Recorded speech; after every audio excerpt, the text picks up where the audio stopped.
Okay, mic check. Cam check. Think everybody's good. You two should be good. Twitch good.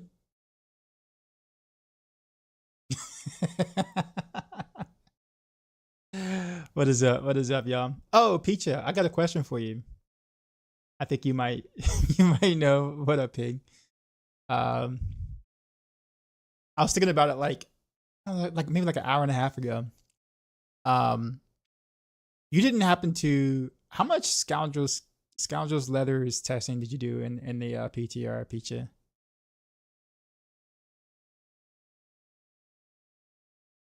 A lot. Good. Okay. So oh, the PTR. Okay. Uh does that work with the uh so I guess I'm assuming Death Trap counts as a cast from Scoundrel's Leathers, right? It also includes runes.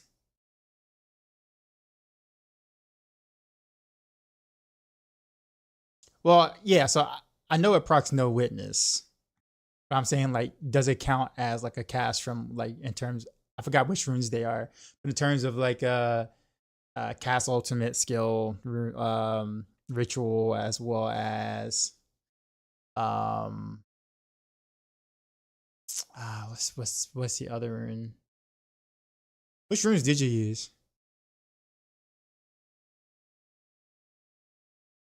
Oh, that one needs to be hard casted. Okay. I was thinking about some things because I gotta start like taking it serious. I don't say taking it seriously, sorry, but like uh doing more planners, like actual planners for Maxroll guy stuff. So I was thinking about doing since Barrage is probably going to be victimized, no doubt. I was thinking about doing a preparation version, which is the regular one, and then probably doing an inner sight with Scoundrels Leathers version. Simply just because, like, it's a possibility, and I can just like not put traps in the bar, and I can save casting time as well as lose. Like you end up gaining damage by not having to cast cow traps and stuff, poison traps and whatnot. So it's like, well, I guess I can just do that and just put other skills in the bar. So that'd be a more interesting way to play it. I'm sure it'll be might be similar to how probably Flurry Rogue would probably play it in a sense. Um, but yeah,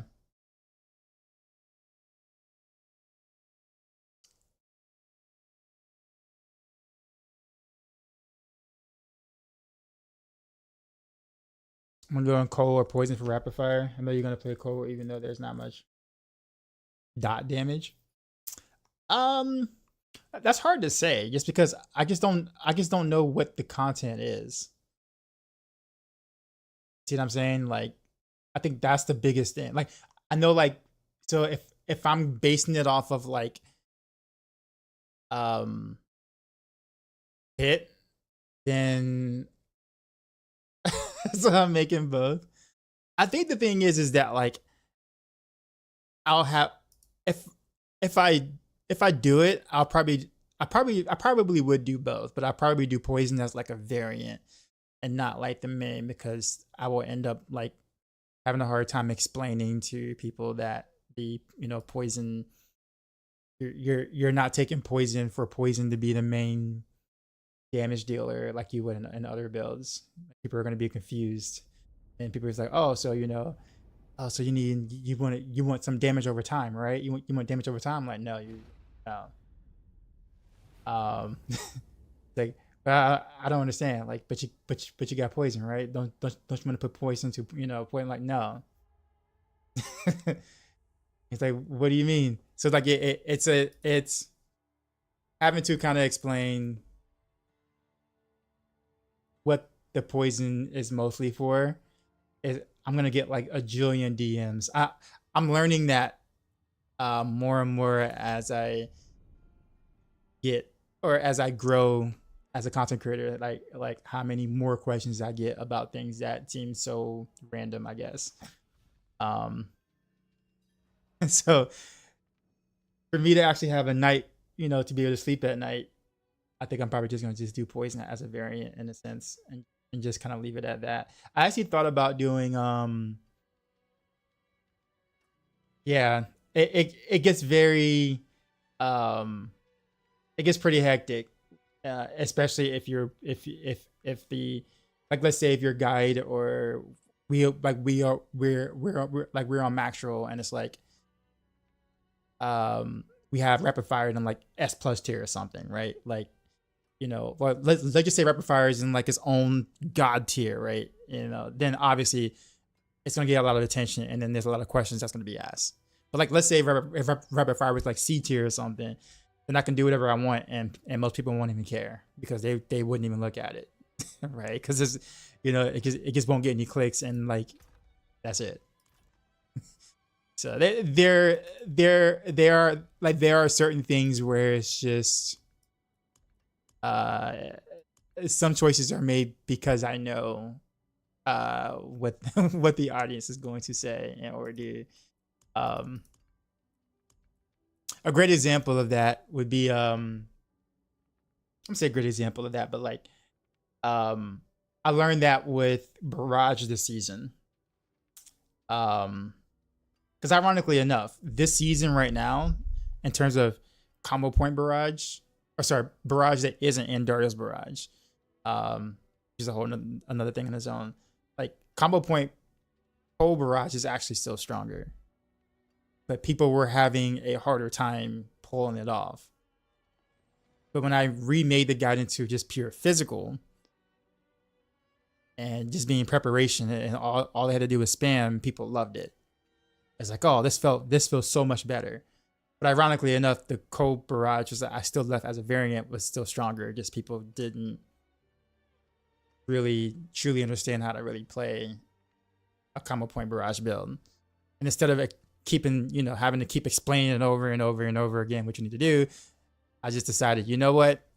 We'll just make it, since Andario's Barrage is like the meta Barrage anyway, or meta Barrage anyway, I think I can just probably have more fun with this and get people to like something.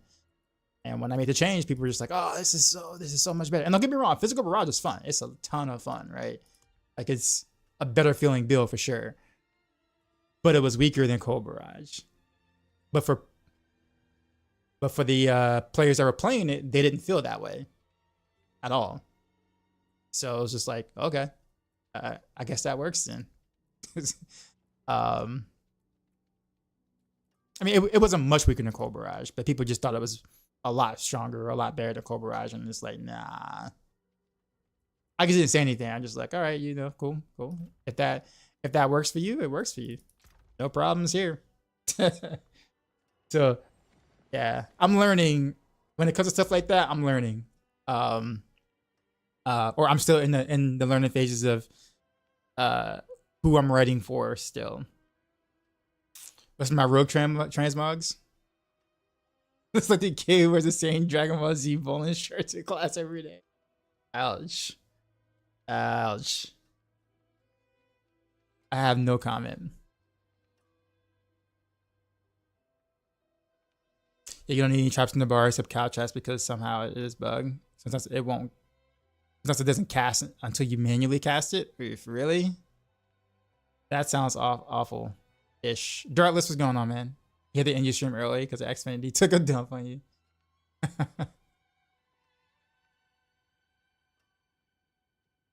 Have we gotten an update on the Mazda 6? Is it okay? Is there a Venmo I can send money to help the Maserati?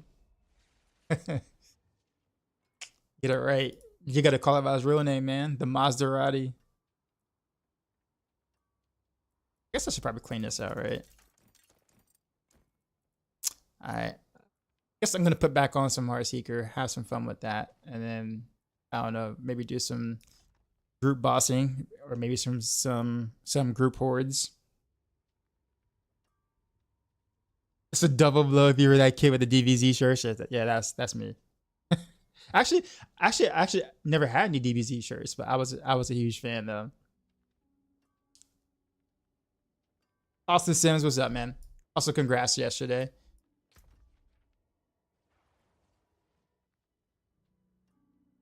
Wishes he was the kid who wore the shirt every day. That somehow sounds worse.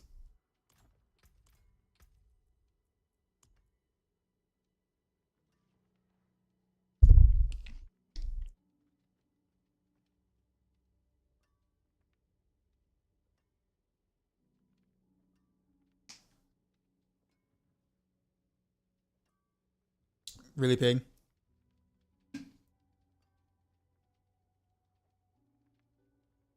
Is that anything to do with anime, of course? You said yours is Naruto. Okay. But growing up, for me, obviously Naruto wasn't really a thing yet at the time. Is the Maserati okay? Is it totaled? It's not totaled. Most of the damage is bumper damage. So like side bumper, back bumper stuff. So like the frame of the car and stuff is okay. Not that matters. The car is pretty old and is definitely over the 200,000 mile mark. So it's like, I'm pretty sure it's not. I'm pretty sure that the damage exceeds the car's value, even if it is just bumper related. But the insurance company isn't going to give me that. What's my favorite anime then, Don? Still Dragon Ball Z. I mean, I can't. It can't not be the grandfather of all, the grandfather of animes. What's the plan for the night? I'm gonna rebuild or put back on Heartseeker. Soon as I can find all my gear for it. So it might be a minute.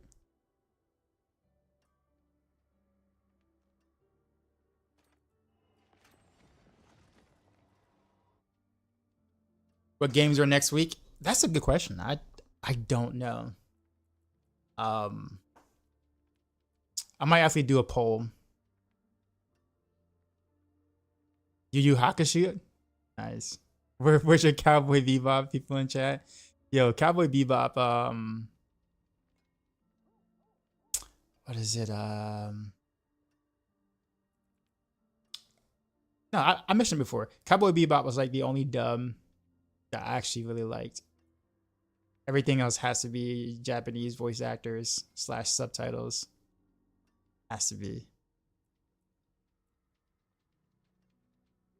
Actually, I think these three stay the way that they are.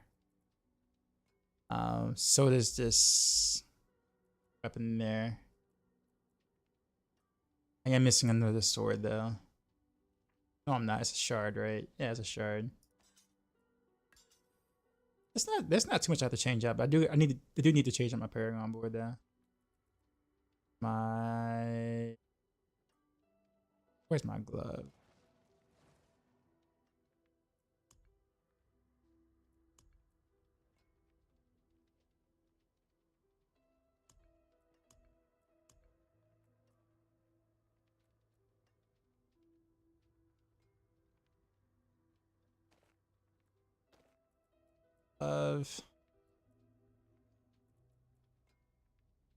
But yeah, Peach, you say you run that same skin? Nice. Best real skin you have so far. I keep the little shadow gloves or whatever from the Sylvanas thing, because when I do play shadow, harder shadows or Secret Rogue, I do have shadow imbue, so it kind of goes with the theme. Oh, Peach, you say yeah, you're there. So I guess so. So my thought is that like, how long has that been bugged, Peacha? The whole cow traps thing, like, or having to cast cow traps for it to actually activate cow traps, or is it like every time you have to do that in order for or every time before you do the proc on the scoundrels leathers, or is it one of those things where you do it once in like a run and then it triggers the rest of the run or something? Like how does the bug work?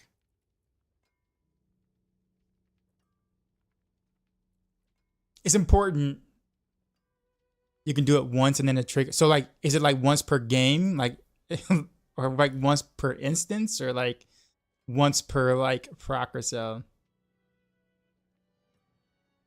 Oh man. Okay, so like once per instance to be sure. Okay, so the reason why I'm asking that is because if I was to put that as like let's say I do like a variant that is inner sight based or whatever, Like I have to be able to explain that on Maxroll.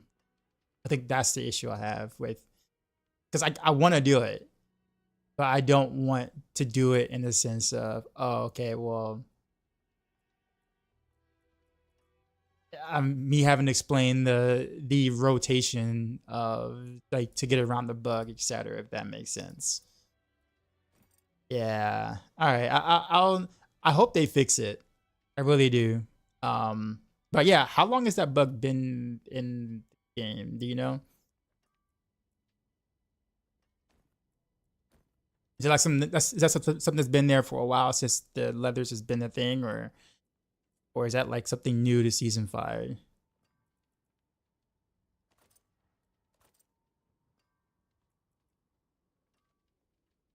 Got a sword. I think you might like 3GA crit. Dex 3. I mean, uh, at this point, I'm not doing anything special with anything. So like, I'm honestly not looking for any gear of any sort. Like I don't push GRs or anything, so I have no use for it. I appreciate it though, but I don't really have a need. You started really paying attention to season 4, so your guess has been there for quite some time. Okay. Has anybody? Okay, so I haven't report. I wonder if Ava does. Ava know? I'm pretty sure he knows, but I haven't seen a bug report with that before. Easy knows. Okay. Reason being is because I'm like, well, if. Okay, so. All right, so if that hasn't been reported, then I need to report that then. If that does get fixed, I think I can offer that as another way to play said build that may be more fun than the traditional way. I think it'll be more fun actually, but again, I can't offer it if I have to sit there and talk around how to build around the bug. I can't. What are the chances that we get a 6th board? Did you hear anything about what they're thinking about? A lot of or have they said anything about boards in the recent, like publicly? I'm not saying I know more. I'm just saying like,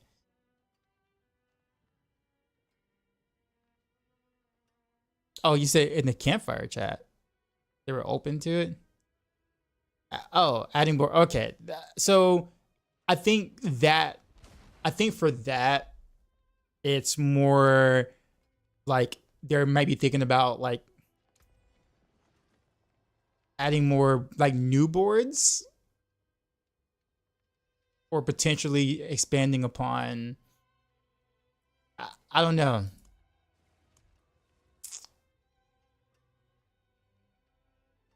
Guarantees on the next expansion pack, not this one. I can tell you this much. I think I can say this much. I don't know how much I can really say, but I'm gonna say this. There has been talks about a lot of nodes being kind of just like a bunch of pointless pathing. I think that's probably the most I can say.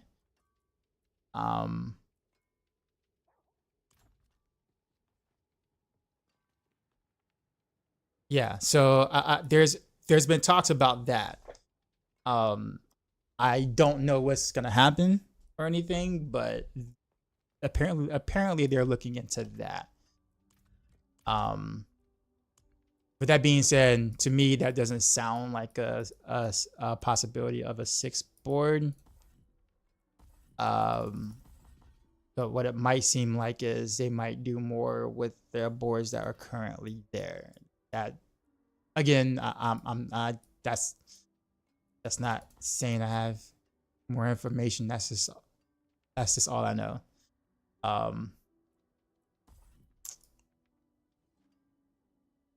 We see a lot of boards now with 50 to 80 spare points. Well, also Maxroll also has too many points too. So like if you're doing a board on Maxroll, for instance, right, then you have to actually subtract like 20 something points or something like that, 20-ish, 28 points or something like that, because we have we have too many points in general.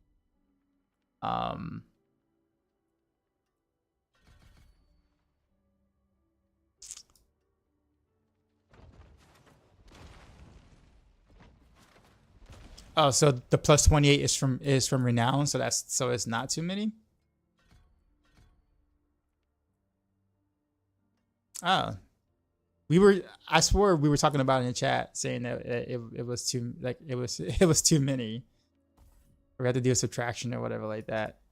Okay, all right. Well, that doesn't really help the case, because it's like, well, what do you do with all those extra points then? What up, parents?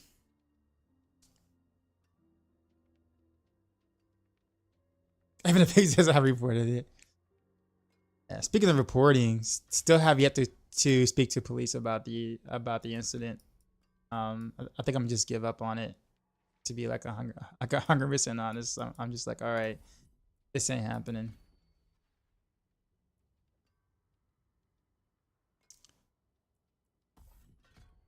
I don't even know what all of my tree is. I mean this in the nicest way possible, but wow. Oh, she's tough. Well, because of the fact that, like, if I'm going to attempt to get the insurance company to pay anything, it's like I have to get a police report. So it's not because I want to talk to him. It's just because I that's just the protocol. So yeah, I think this is probably right. I'm sure. Missing a point somewhere. There we go. The obvious point, right? All right, guys, give me 1 sec. I'll be right back. You said do not give up on that? All right. Be right back.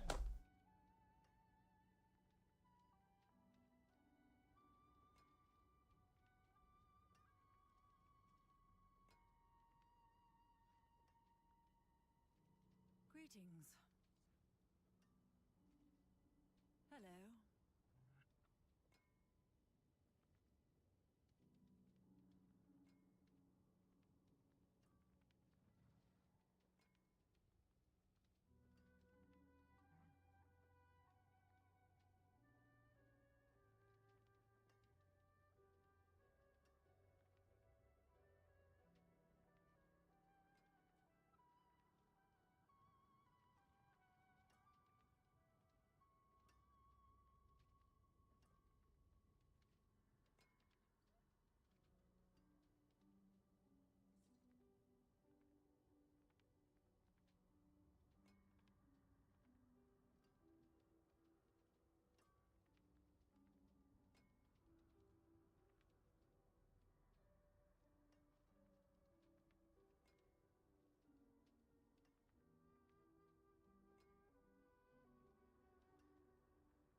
Looking at match, do we get 69 points to 71?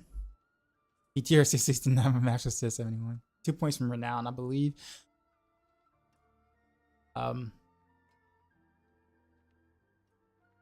Yeah, that's one of those like data mine things. They want to spoil me, treating me like royalty. What am I supposed to do? It's such a sweet thing. Work that track, whip them like Kunta. The loyal citizens of Samuda. You disagree, don't even look at me, ho. Don't pass go, just go straight to jail with no probation or bail. This ain't Monopoly, this Jolly Green Giant, cause I smoke so much broccoli. SpaghettiOs, noodles, oodles, and noodles. And testing me is like Pitbull, put up the poodles. It's ludicrous, I pack more nuts than Delta Airlines. Alright, what goes here? We got that. Adaptability.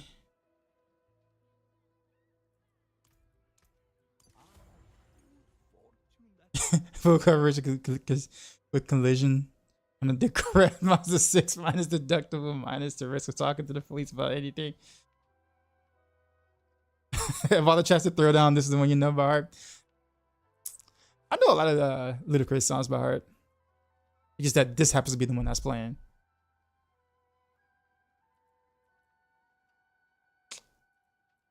But nah, I mean, honestly, I really don't know what the plan is right now. Like, I don't really know how much longer I can really keep the car to begin with, but I kind of can't just go and buy another car either. So it's like, at least not at the moment. So kind of in the limbo in terms of what to do with that. Let's see. All right, so we got Moonrise, adaptability. We need conceited. Cause I'm big, you a little star, you just twinkle. Y'all all wrinkle. And your billboard single. Okay, not gonna lie, I do too. Okay. Oh no. I think it's been forever since I've played this on live. So we got conceited.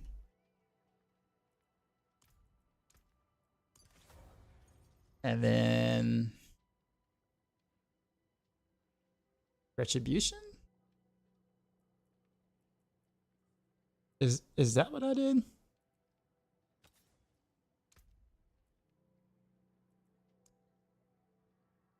I think so. Wish I can delete all the ludicrous and Nelly lyrics from your brain and replace them with scientific formulas or something. Something more useful, I guess. Oof. Spray fart. That sounds bad. Sounds awful.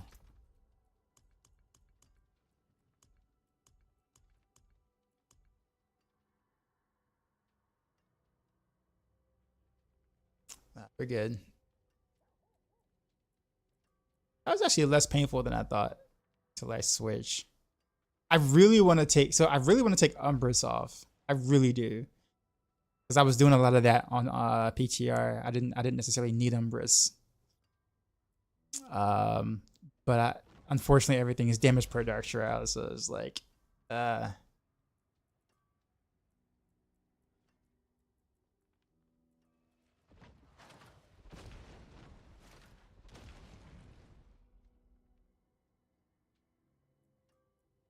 yeah, I think that's about it. So I guess it's just what, Paragon board now? Just refund it all.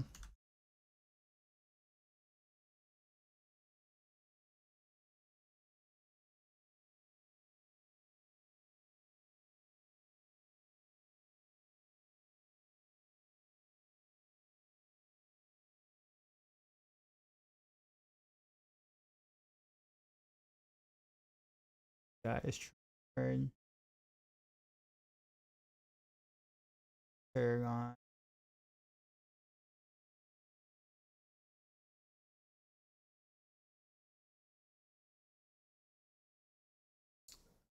Let's see.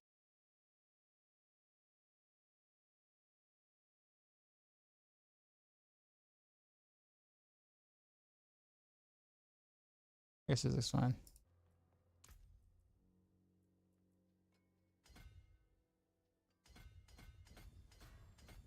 It's so weird because like there was like a little thing right here in the PTR.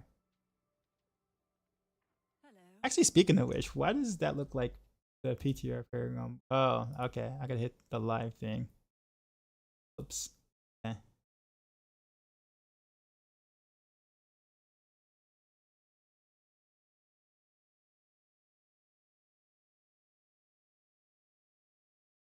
Oh, we actually did some updates to our planner. Actually looks pretty good. I never know when we like update things. We just like I just go on it and like do it, and then it's like, oh, that actually looks pretty cool.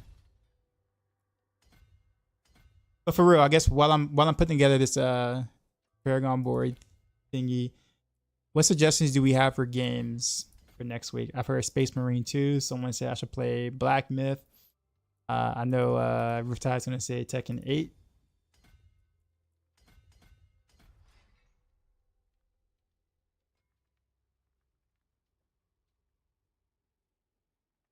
Definitely Space Marine 2. What I think I asked someone before and he just said you just blow shit up, and like that sounds great. And but it doesn't tell me what kind of game it is. Yeah, so like what kind of games is Space Marine 2? If you had to put it in a genre or like something that is like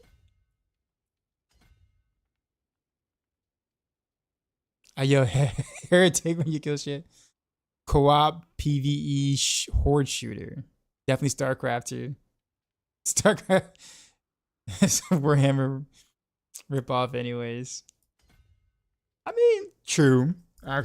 Actually true, yeah.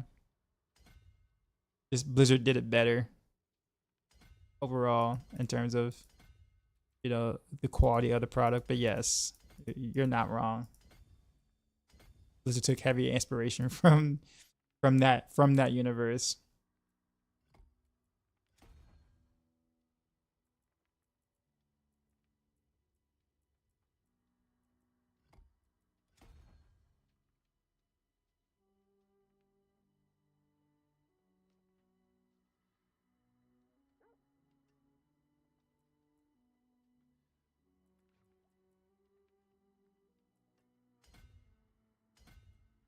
I reinstalled StarCraft 2 for that. Nah, trust me, you don't. I don't think anybody here wants me to reinstall StarCraft 2. And if they do, pray that I suck at it. Like I'm just like ass at it. Like I forgot, you know, pray for me to forget everything I ever knew about StarCraft. Because if I have even an inkling of my body that I haven't lost it a little bit, then that might get me started again, and I do not have the time to get started again. I just don't.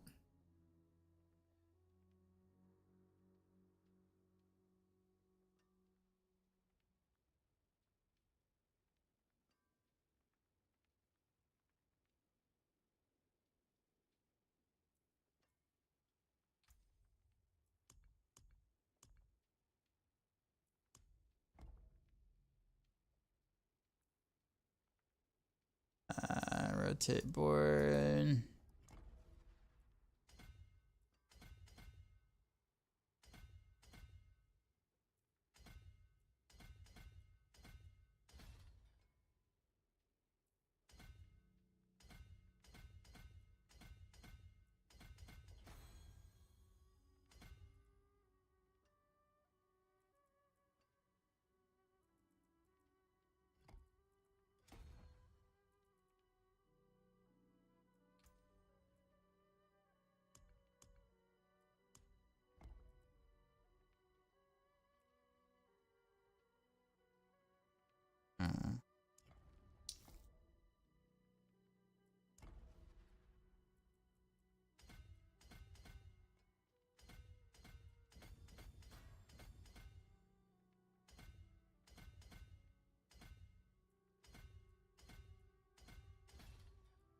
What's this here? Devious.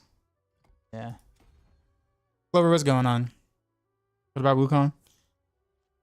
Well, that's Black Myth, right?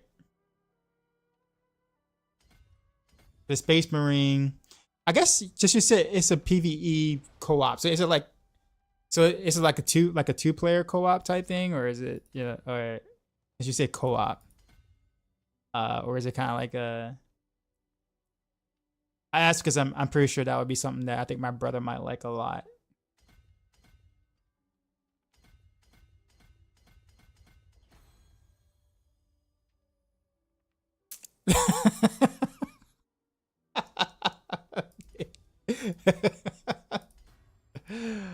Oh. So no, never mind. It's just a skill game. The Space Marine looks cool.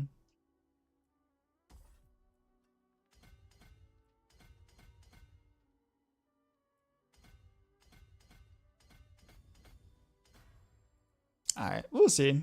We'll see. We'll definitely pivot into something because D3's new season that isn't starting until like what appears to be probably the end or what the end of the month or whatever. If that, and that's too far away.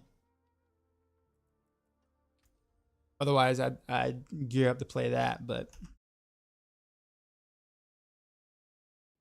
because like that was kind of the point, right? Like be able to play some like Diablo 3 in between seasons.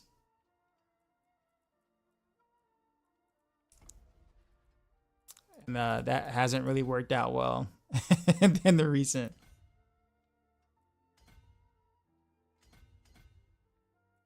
Just because of the release of the of each season's content and all that stuff.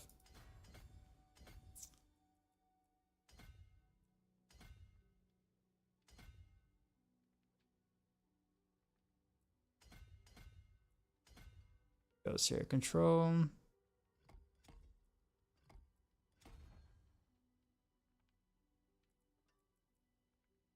I did take a slightly different route on my Paragon board. I just had to max out control at the expense of like quite a bit of life. I picked up some extra DR too. That is right.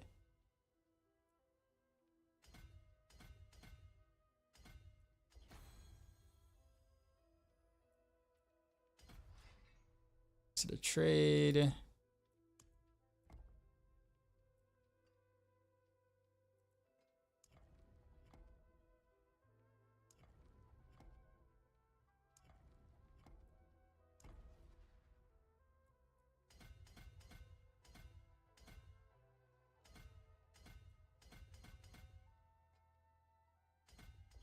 Okay, all right, so I actually did it right this time.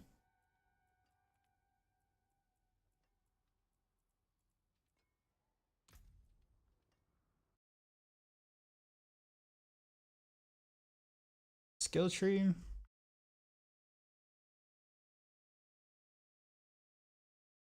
Oh, I gotta change my smoke grenade. I forgot.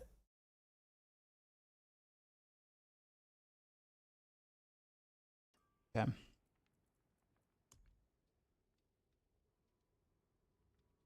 D3 was actually rubbish. Are people out there thinking that D3 was good? Yeah, it got good. It was bad at the start. It was bad at the start for a while, but like if you haven't played it in like the past like 2 years or so, then yeah, I can see why you think that. But yeah, it's gotten like a lot better since then. It's almost like Diablo 4 at the moment. Like Diablo 4 obviously had a bad release, but if you played it like since season 4 and season 5, it's a quite a bit of a different experience than what it used to be.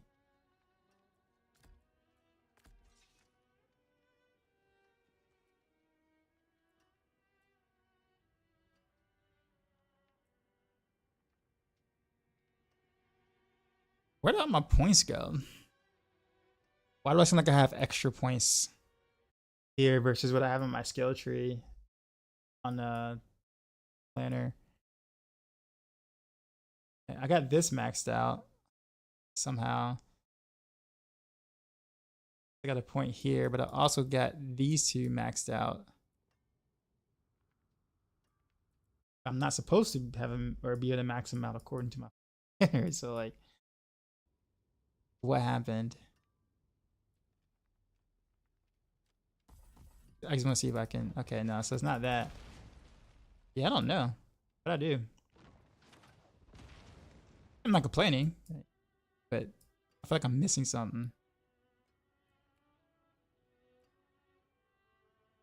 Summarizer, I've been here since day one, seen a lot of change. Yeah.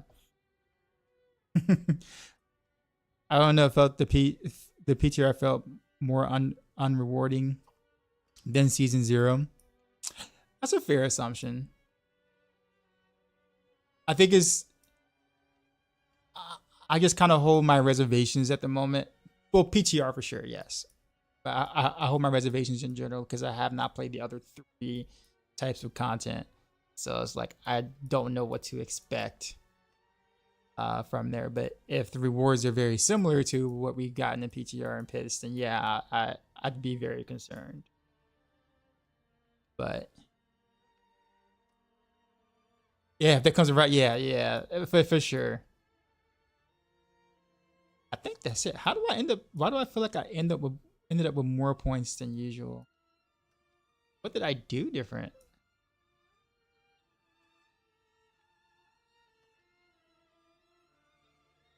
I don't know what I did. Okay, well, sure. I'm sure I'll find out soon enough, and I'm like, yeah, I don't have the thing. That'll happen. I'm here. I'm waiting for Cube to hear from Cube all the reasons I shouldn't play D4. She's been pretty active in Discord in the recent. You know, bragging about her weather. Her was it sundress weather? I think it was.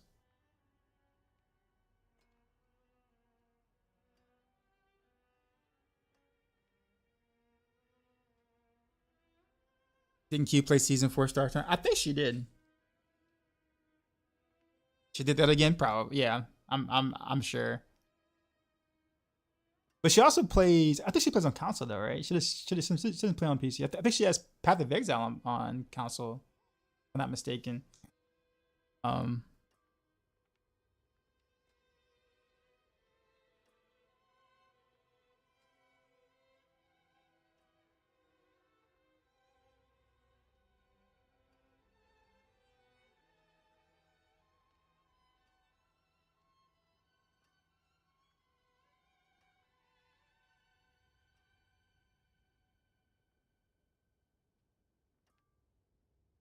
Sorry, yeah. I actually got a text. I have to respond to.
I appreciate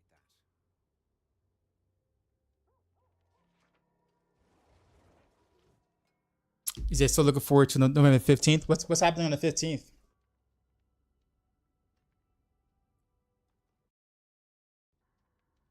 Caillou said, "Have I ever played Grim Dawn?" Nah, I haven't. The time frame in which it came out was a really busy time for me. So like I didn't really dive into it. Okay, so that's it really. I think at this point, I think we can just play the build now.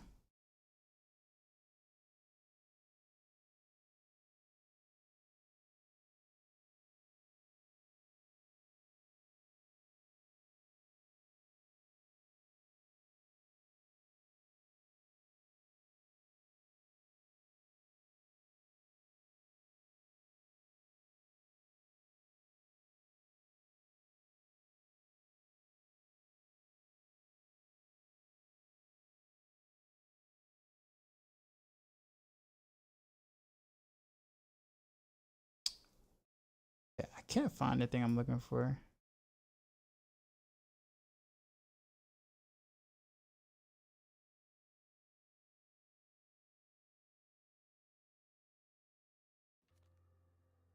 Okay.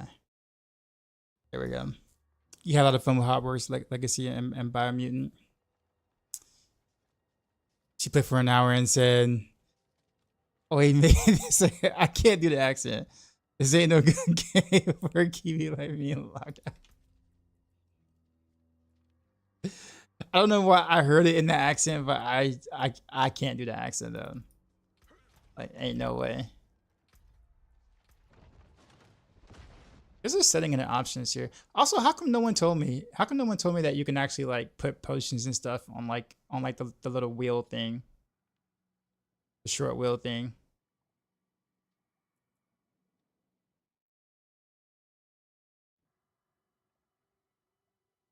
Actually, wait a minute. How does this work? We have the music volume at 1 here. While the effects are up. Greetings.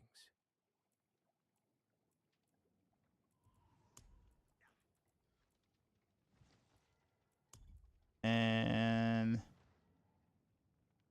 no, okay, that was only a. That's a PTR option only. Okay.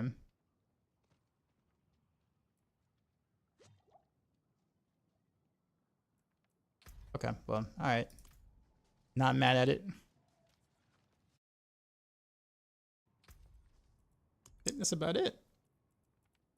I'm gonna be real rusty at this, but we'll send it. Am I good at math? I mean, I'm okay. I'm like average. I would not say I'm good.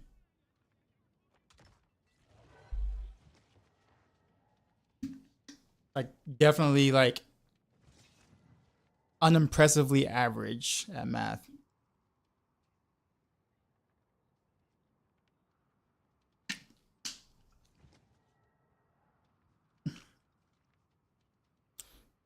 Diablo math. So, I mean, I know things, but like, I probably couldn't like etch out a formula for you or anything. But I can tell you, if something is additive or multiplicative, or I can kind of give you an idea of like, what's going to be an upgrade, what's not going to be an upgrade based off of what you have in like diminishing returns and stuff, like that kind of stuff. But like, if you come at me with like formulas, I'm not gonna be able to kind of help you on that. Cause you.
But can I read the future? Oh yeah, that's easy.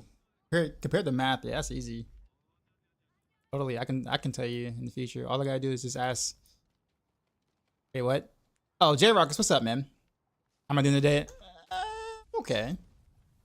Sorry, I'm have to get some gameplay going. There we go. What elixir do I usually use with this? Oh, I have a lot of HP. Wait, why do I have this much HP?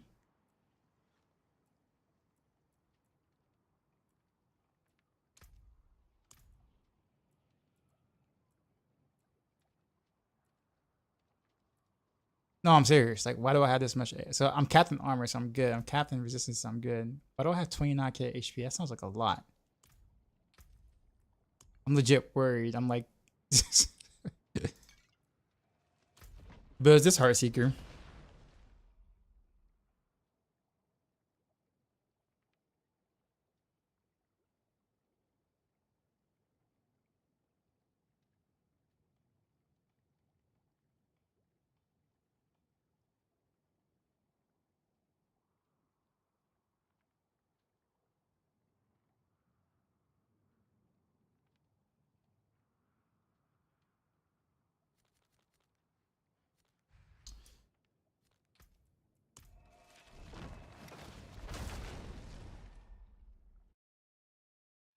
I know the future, but unfortunately, I'm not allowed to tell y'all. Sorry.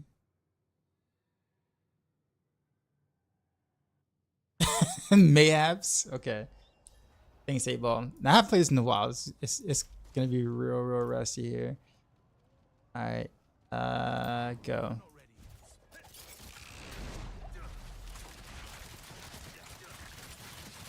Oh. I'm missing. Oh god. I'm missing cold clip. I'm just like, wait a minute. Why is my arrow not like cold? Yeah.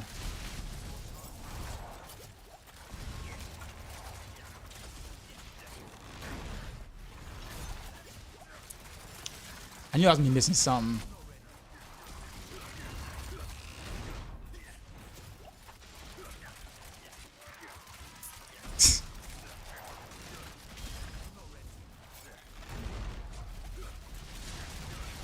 And the arrow looks really puny without cold clip, man. Like really puny.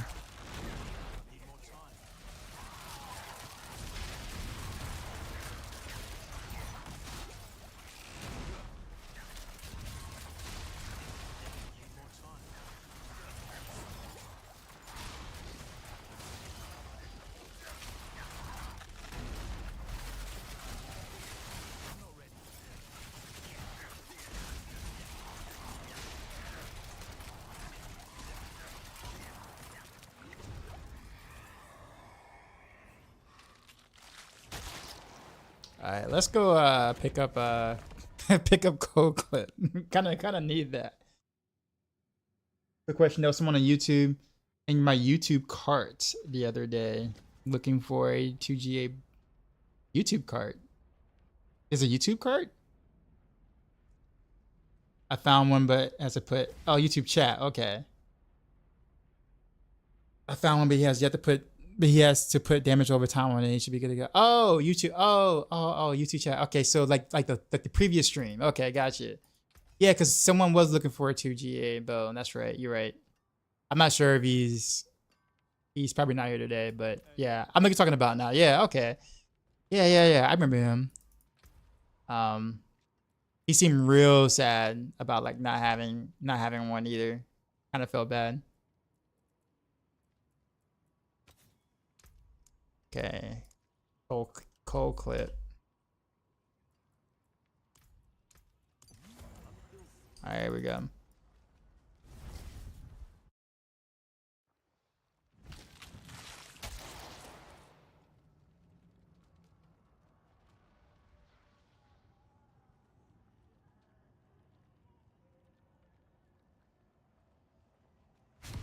Let's do this one.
Look how much fun this is actually.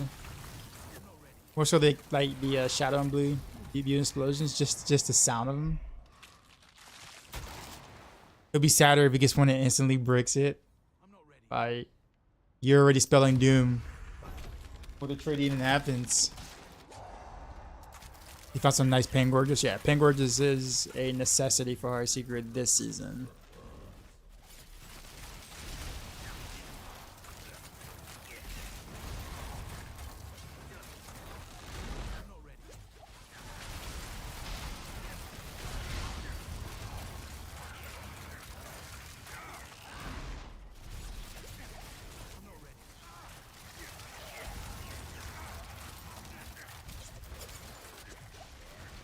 Which is kind of funny because like the Pangorges is bugged. I don't even know if they even fixed it on the PTR.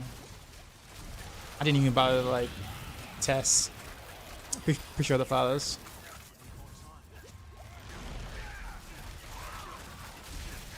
And like you would want Pangorges for anything really.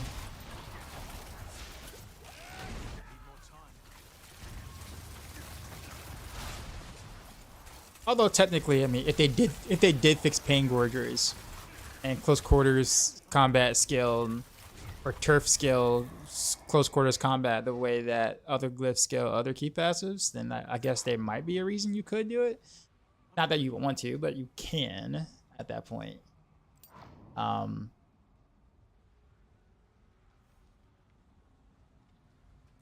I didn't even bother to test Pangorgers in the PTR. I just assumed they were still bugged.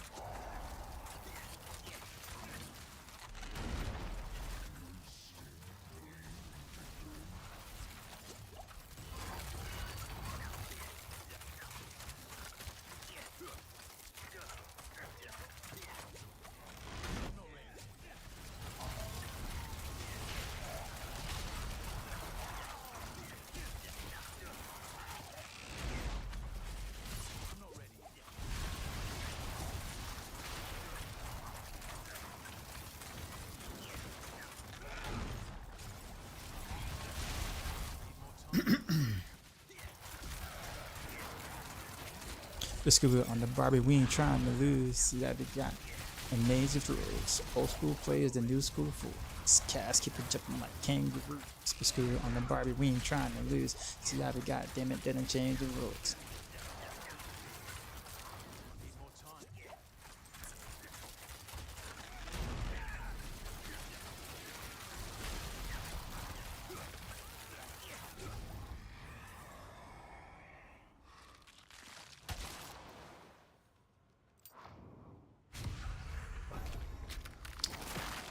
Death Sight was going on. You said finally got around to playing D4. I'm having fun playing Druid and Necro. The game is definitely in a much better state now. I am kind of sad that they kind of gave up on this season, pretty much. Like it started, great, and then they didn't really do like a mid-season patch like they said they were gonna do, and I doubt that that's coming at this point. But, the game or expansion being like what 3 weeks away roughly. So Tigers, what's going on, man?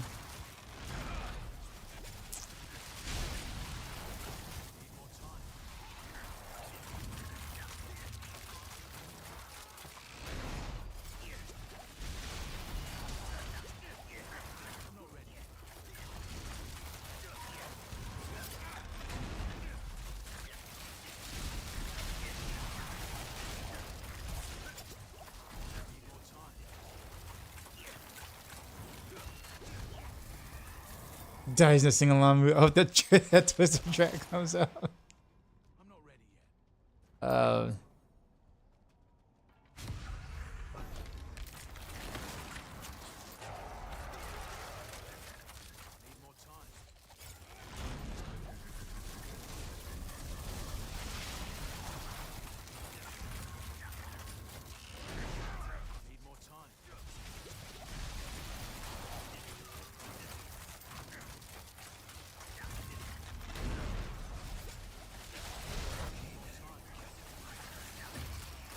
The children not waiting for the expansion like the rest of us. Oh man, were you?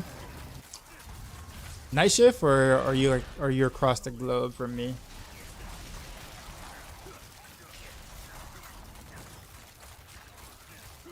The season of the construct was interesting. Oh, you actually like season 3?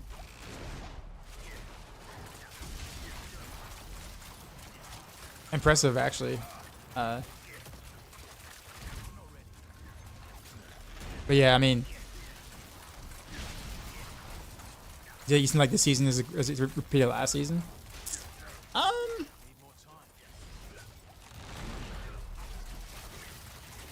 I would say in terms of probably the amount of change or what they changed per se. Sure, I think season 4 was obviously the great itemization era, I guess you could say, and this season kind of expanded upon that with making uniques interesting. So those were definitely different, or felt different this season than last season, because well, uniques are were actually useful this time around. But I really wish we would have got that mid-season patch though. But I guess again, with the expansion being so close, it's kind of like, eh. But it kind of sucked like the rest of the win out of your sales, right? Because it's like people were, like preparing for like a harder horde or whatever, and things, and it never came. So it's kind of like, okay, well, what now?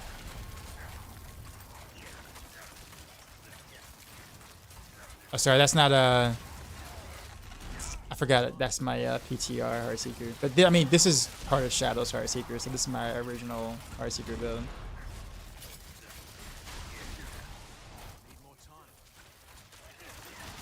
I'm not doing any events at all.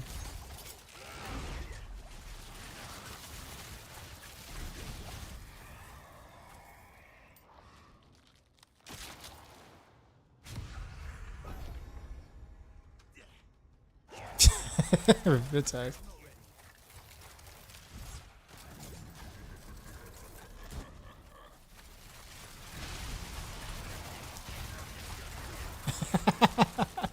Features like skill issue.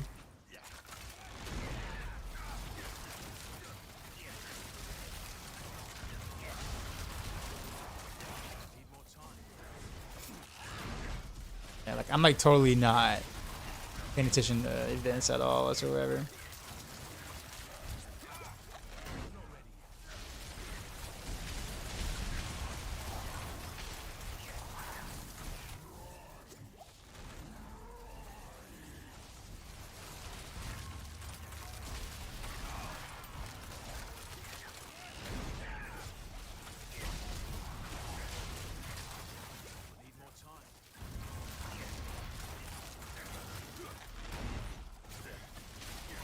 There any benefit to doing Horde level 7 versus 8?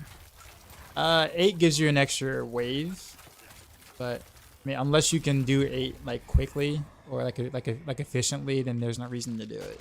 See, so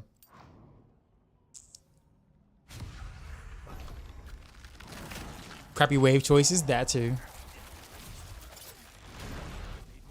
I did get the Hellborn hardening you at like wave 6 or something, but that was kind of late.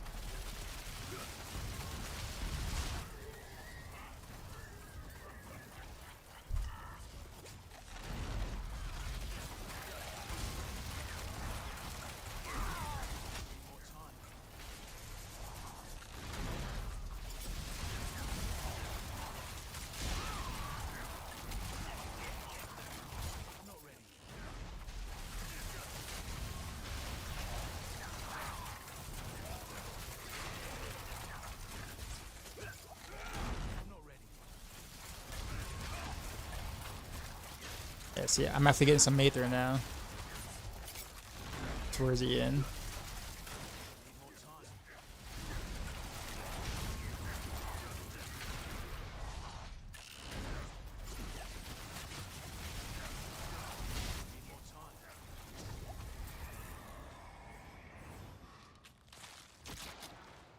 Oh, yeah, 6100s, but I thought about leveling Heartseeker Road, but I gave all your Heartseeker pants away.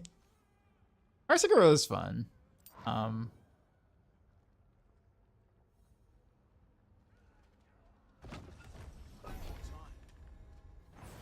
Probably should have did an unstoppable lead though, but that's alright.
That was a real late, real late wave.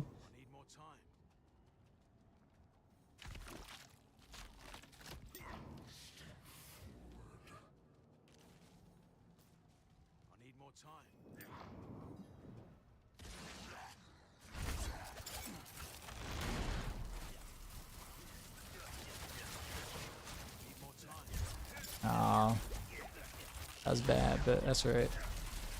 Catch up.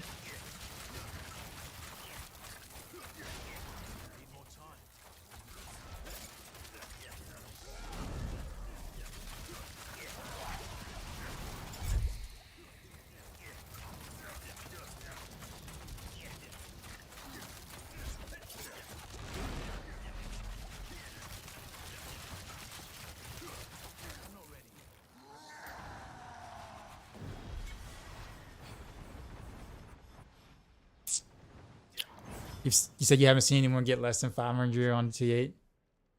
So 528 is less than 500, Mr. Pig? A drops higher, it's just a Stygian too. That's also fair too. I don't really need any mass. I think I might just do gold. I don't really need gold either, but still.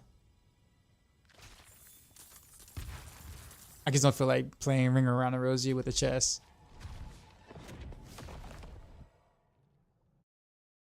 Actually, I should have checked for that amulet because it had like a GA roll on it. Did you hit your head in the hit and run, or you can log on and carry you? This would do some words. You can carry my Druid tomorrow. I can still go back. Nah, we're good. I'm pretty sure that amulet wasn't gonna be worth it anyway. Let's be honest. Let's be honest with ourselves. Yeah, Heartseeker's a lot of fun, man.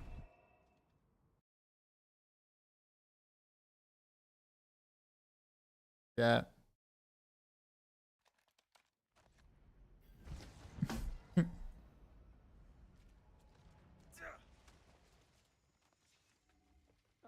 again. Could you join your sword juice? So what you're saying is you don't want me to be able to hit anything, and I'm just following, walking behind you. So I don't get a chance to kill anything, which is half the point of playing an action RPG, right? That's what you're saying.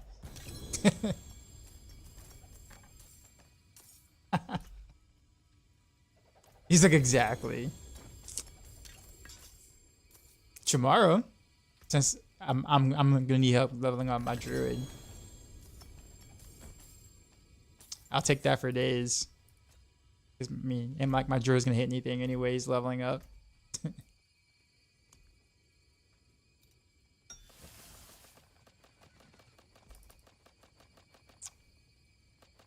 So our Heartseeker reminds you of a Devouring Arrow. It pretty much is that.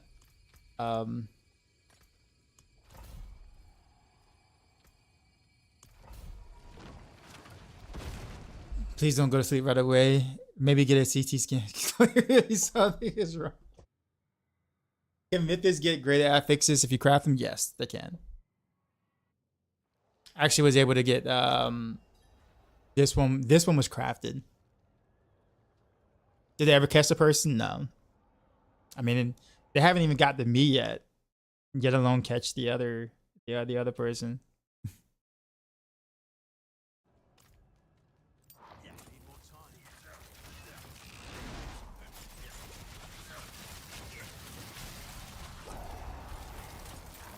You play with your toes while I watch movies.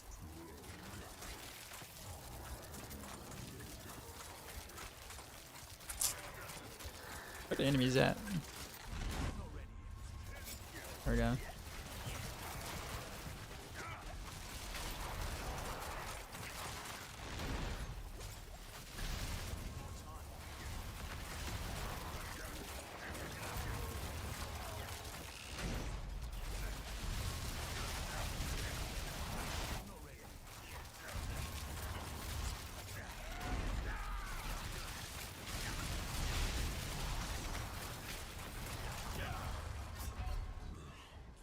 I swear I thought I moved, but apparently I didn't. That was a shadow step. Whatchamacallit hit me in like the middle of my shadow step.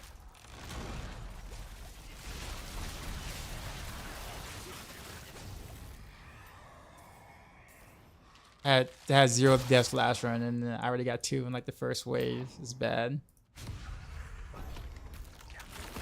Just see you need me.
Whoa, there's so many ballistas. Whoa, what? It's gonna be that kind of run. What elixir am I using? Advantage.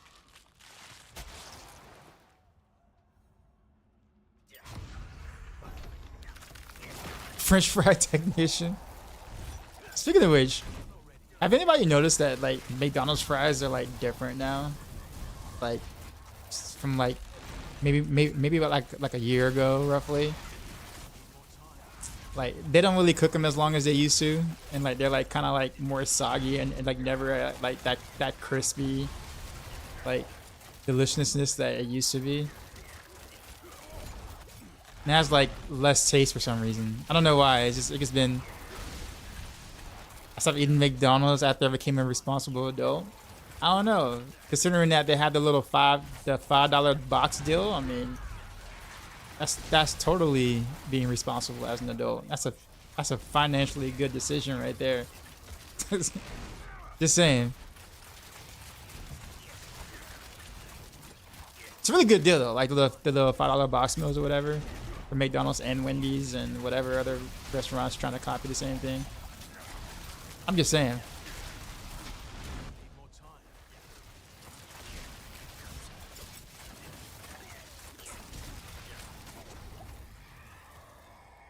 Bro, McDonald's fries are so location specific now. Well, I will say in my area, all the McDonald's fries are actually starting to taste the same, and they're very, like, not as good as they once were.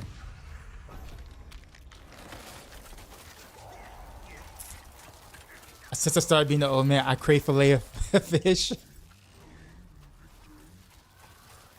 Responsible adult.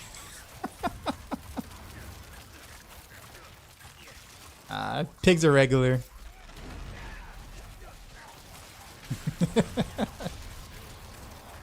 But the inside joke goes back way further than that, though. The apparently I don't really eat real food. I'm always eating like chicken nuggets and whatnot. Oh god. Oh god. Almost died.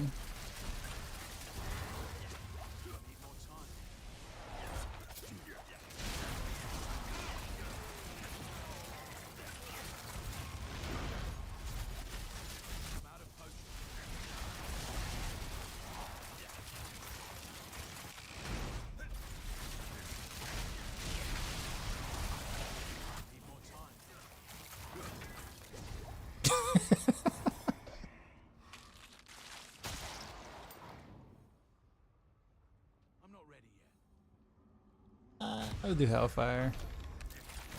Is Amnesty Barrage playable in Season 6? I mean, it's playable.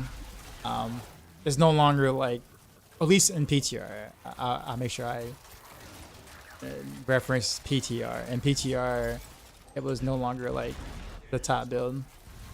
In fact, I wouldn't even put it in like the top 5. The road.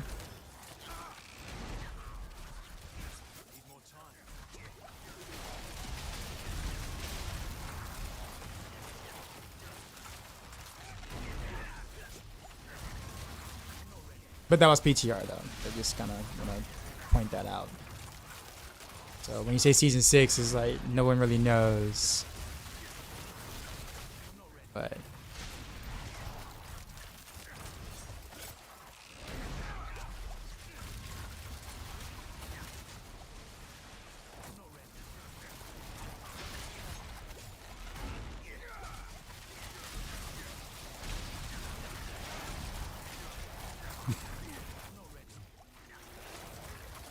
But I could tell the future. He said, I need Cell Kittens here for that. I can't do it alone. That kind of power is never given to just one person. I need multiples. Big. So Dad, do you see the XP required for Paragon? 300 and a halfway point? No, I did not. What is it? I hope it takes a while. I'm actually looking forward to some kind of grind that isn't just item based.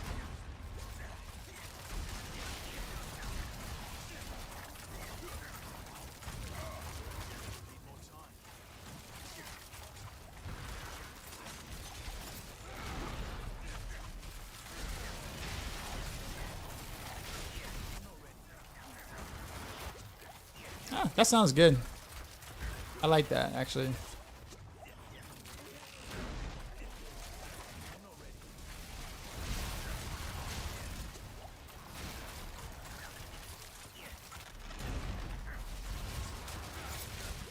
No, I'm still alive.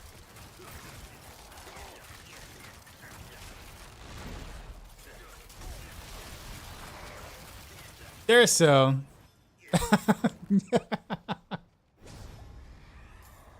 So. I'm not ready yet. Literally just we were just talking about you like 3 minutes ago. 26-month subscriber. What is going on?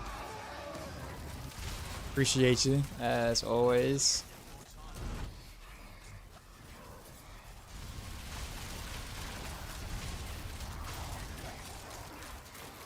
Now, Dad, what happens if Season 7? Oh, Cassell's here now. I really wasn't expecting her to show up, so I don't really have a follow-up.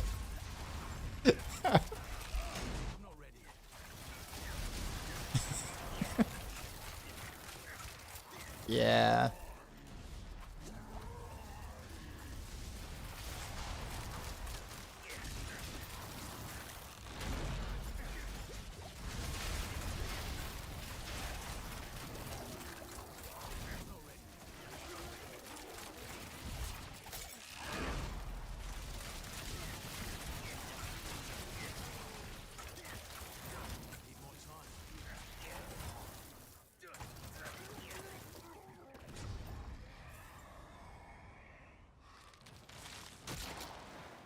Did they remove the Mourn feature? I don't know. Did they?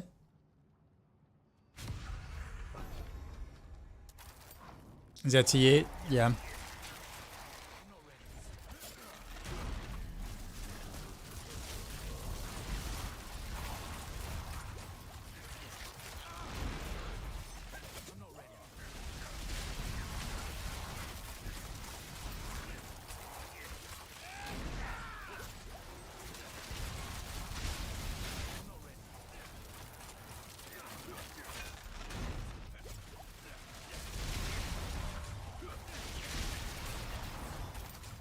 Wow. I hurt.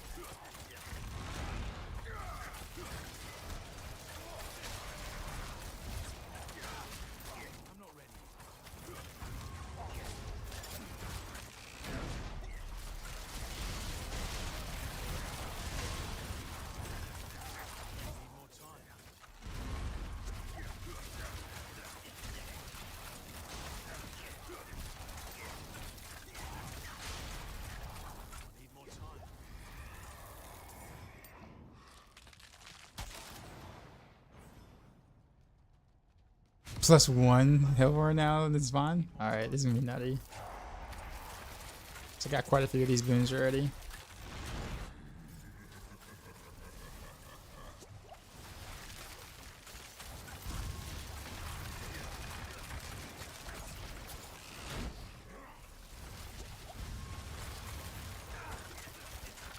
Yeah, there's ballistas somewhere. Yeah, I hear them.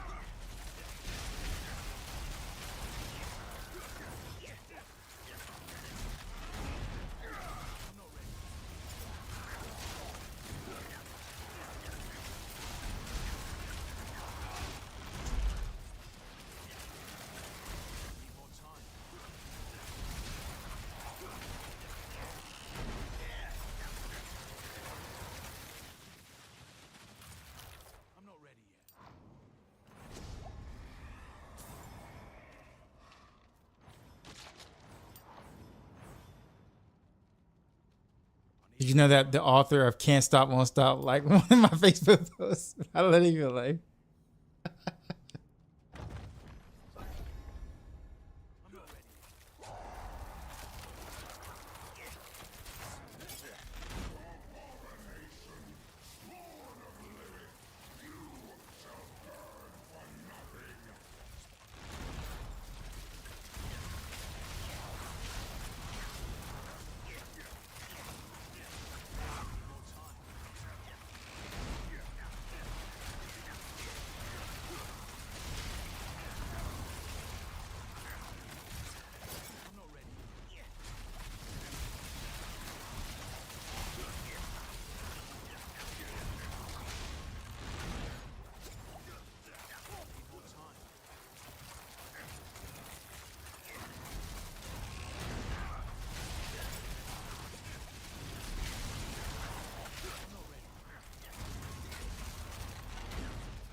Oh, there's a Blissa. That would have been a one shot had I like did not see that.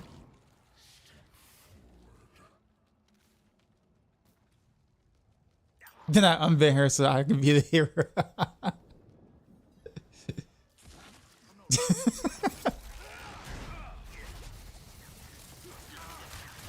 Oh, speaking of which, so are you excited for the new Zelda game? I'm sure you are, right? Where you're actually Zelda.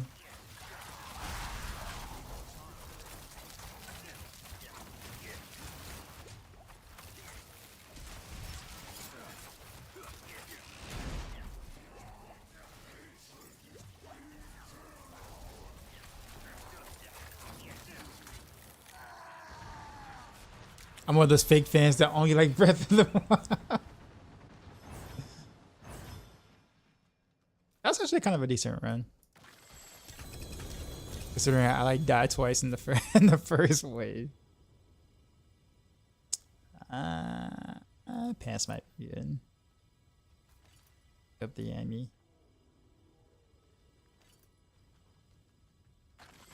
Guess I'll pick up some mats.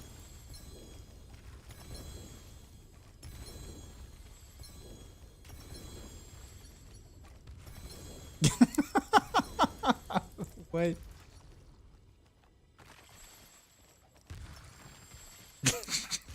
What a turnaround and vibe for so. The Echoes of Wisdom looks so good. It's like so many. There's so many titles that have came out this year and last year that I just never really got a chance to play because time. You'll play in about 2 years.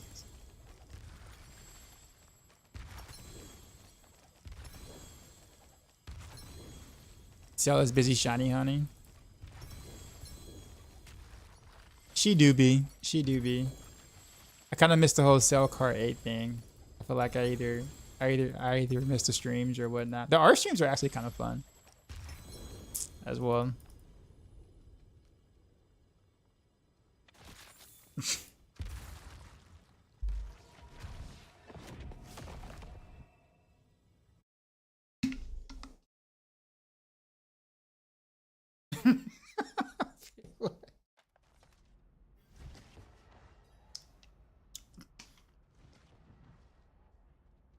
Typing seems hard. We need autocorrect in the Twitch chat, apparently. Is there Heartseeker again? Oh, well, this is just Heartseeker in season 4.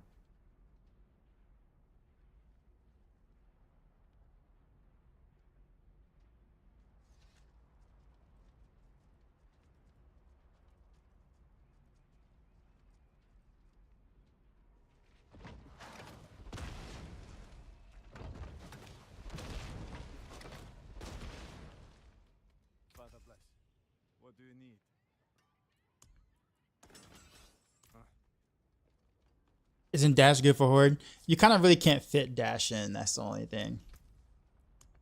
Like it is so hard to do, like fit dash and be able to get all the buffs and bonuses that you want. Oh wait, my elixir ran out. Like midway through that run, probably didn't even realize.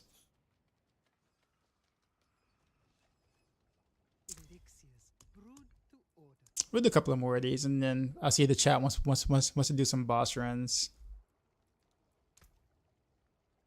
Something.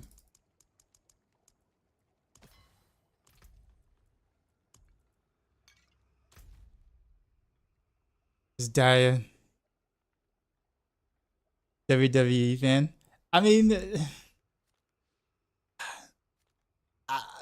I wouldn't say that. I'm one of those old school fans, not the new generation. But I know a little bit about it, so. You're old and new gen fan?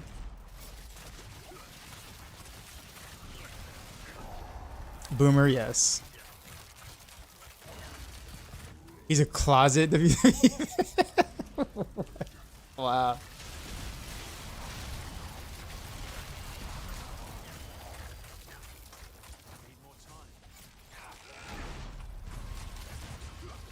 I don't even know what channel that comes on anymore. I don't have cable.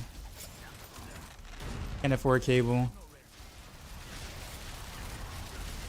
I got like 8 streaming servers, but I kind of share that, so.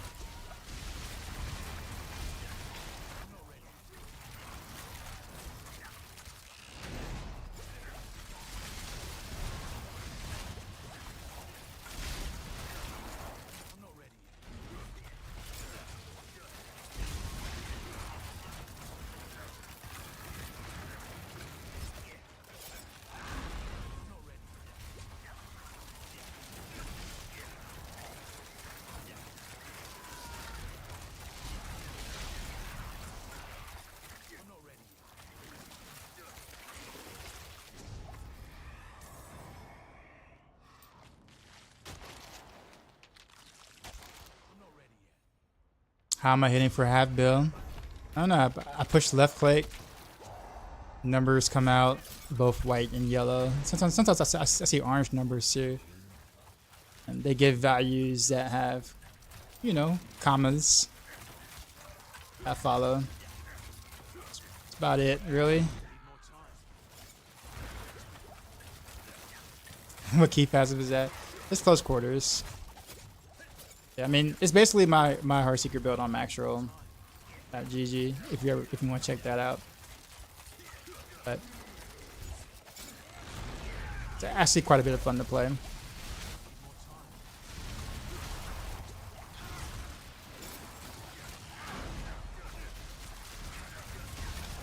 I think it's just quite interesting how like the build has, you know, came a thing this season. I think I was probably the most interested in that, like how it started, ish, how it evolved, and unlikely candidates to be used in said build, and how they made it into a build. So I think it's just pretty cool how it all came about this season.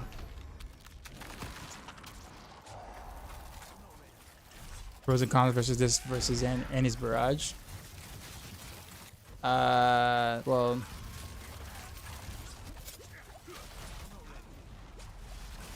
Andy's has significantly more AoE.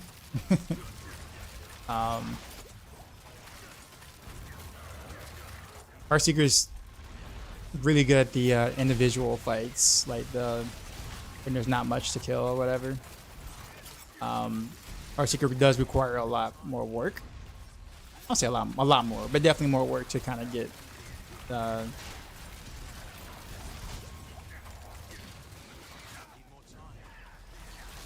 to really get like results.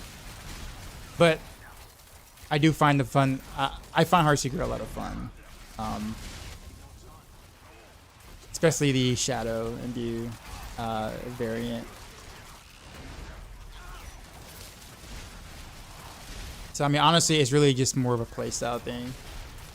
But Andy's is just going to be more efficient because in Hordes, obviously, AoE is king.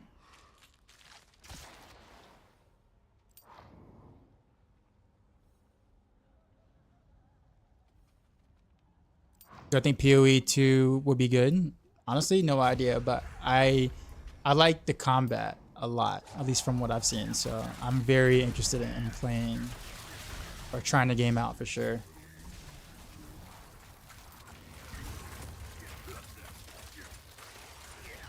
Flicker Step or Beast Ball boost? Neither. I'm actually using Penitent Greaves.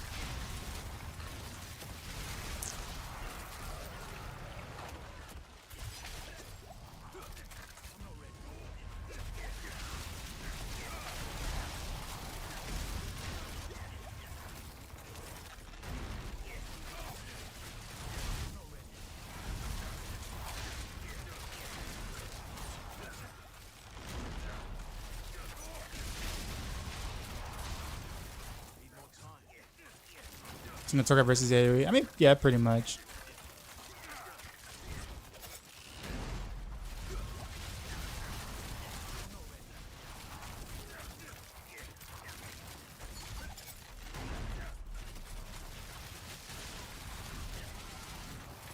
But there is something very satisfying about a Shadow Imbued Rain of Arrows. Like, it's just such like a satisfying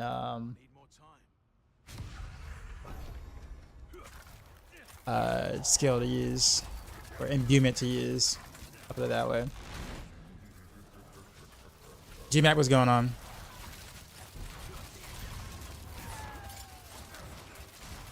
Not that it really matters, but it's really fun in PvP too. So I've heard.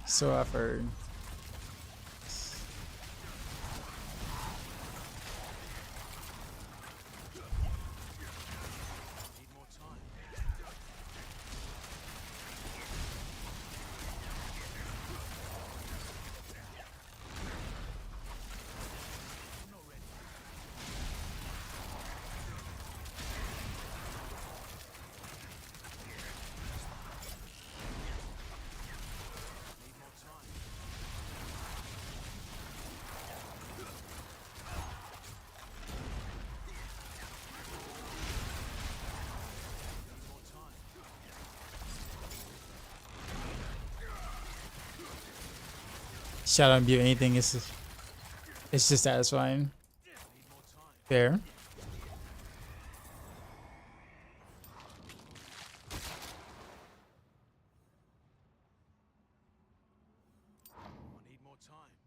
I am a little sad though that I think Heartseeker is gonna probably lose a bit of I don't say its identity per se, because I mean Victimize is technically bad, but Victimize is kind of weapon damage now. And so what I liked about Heartseeker this season, even though it is close quarters combat, and I really hate close quarters combat, honestly.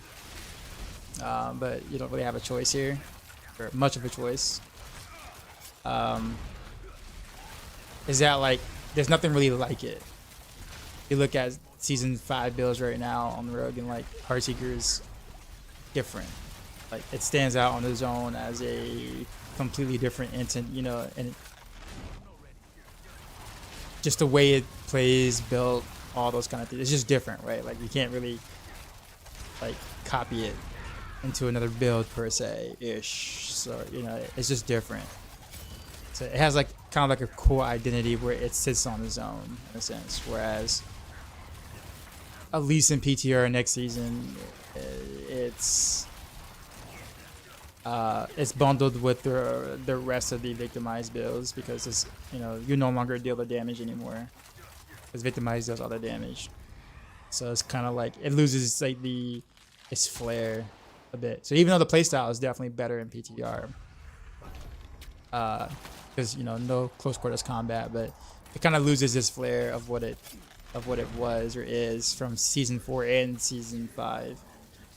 You know, season 4 is like only pin shot, and you know, Heartseeker could really take advantage of Victimize the way it was.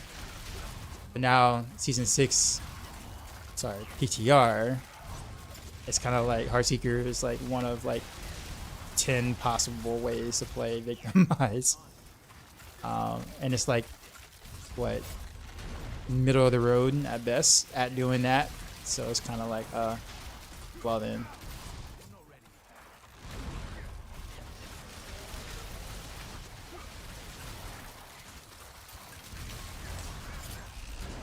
So kind of sad to see it that in that state, or in that state in PTR. But despite the playstyle being more enjoyable,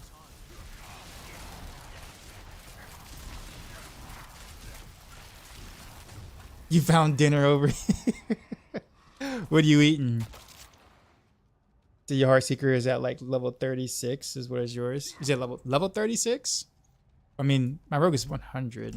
I don't know there's like a, I mean, I got 27 ranks to Heartseeker, if that's what you mean.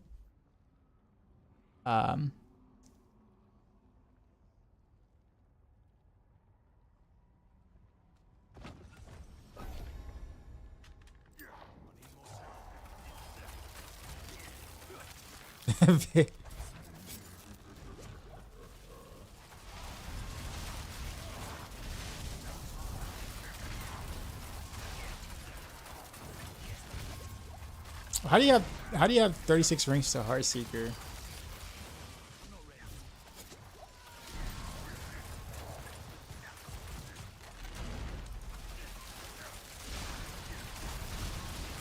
Trying to think of what else you could have possibly have gotten. I mean, I know my stuff isn't all fleshed out, or you know, I don't have the best shard and things, but man, 36 ranks, like I don't think that's even. Yeah, but 36 ranks isn't. I don't think that's even possible. Pretty sure that's not possible.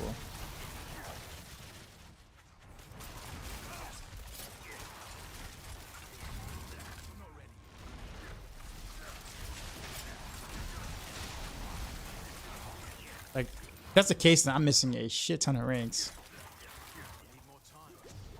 Yeah, wait, hold up. Since you said that, I'm actually curious.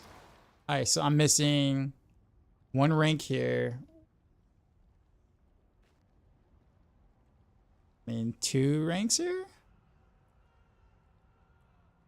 So that's 3 ranks. Be about, oh, and then 1 rank here, so 4 ranks.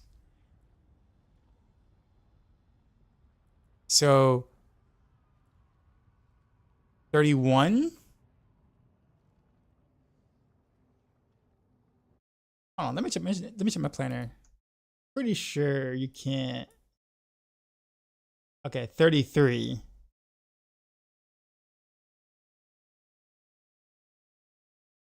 No, more than that.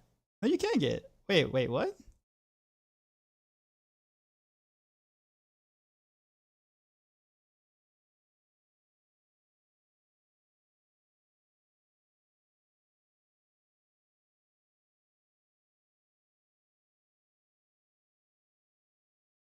All right, so I mean, I guess if you did a GA on your shard,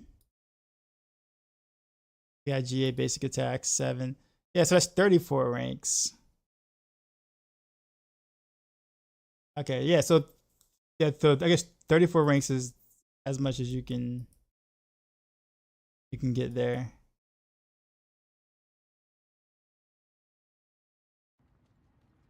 I was gonna say, I'm like, huh? Like, wait, what? Like, speaking of which,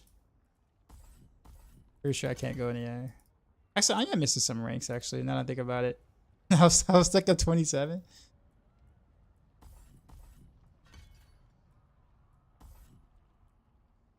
I guess I was missing 3 ranks. I guess that explains why I was like missing ranks. So I was just like, wait a minute, what? Okay, well, let's see, I do kind of want to there. All right, so I was I was missing 3 ranks. But yeah, so 34. I was going to say, so 34. Yeah, so obviously I'm missing 3 ranks here and a rank here. And well, sorry, 2 ranks. 2 ranks, 1 rank, 1 rank. Gotcha. Okay. I'm totally still not optimized yet. Yeah, you're close though. Close, Dewey.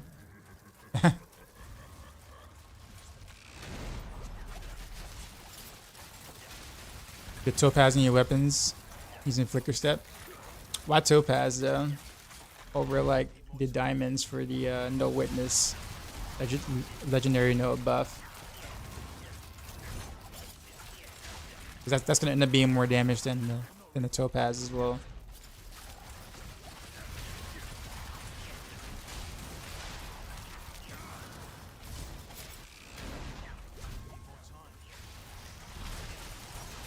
But then I guess if you did flicker step, you get the ultimate damage there anyway, so I guess that's fine. But then you lose a you lose a multiplier in your boot. I see. But yeah, but you're losing a multiplier on your boot though. How do you make up the 25% damage loss from either not having frostbitten or penitent greaves, either or?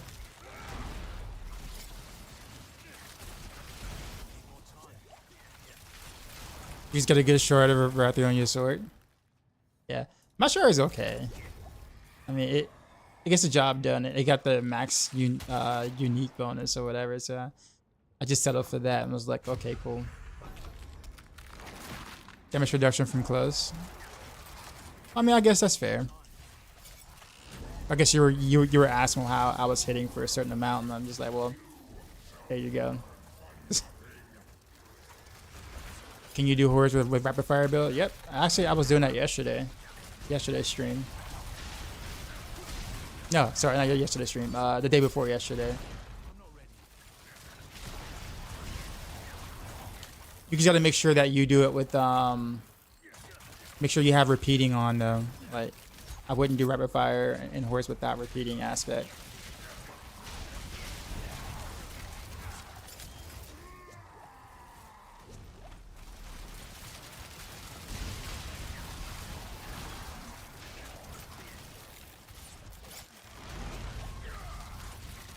Oh man, problem. Sorry, Peachy.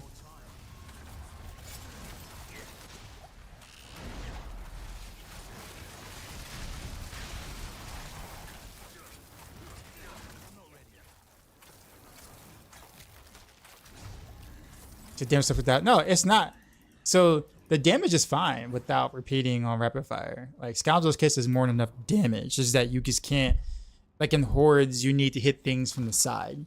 So you just need the additional AoE that the ricochets give. But the damage itself is totally fine without repeating. In fact, you don't really want repeating on any other activity but Hordes. Oh, the freaking thing got in the way.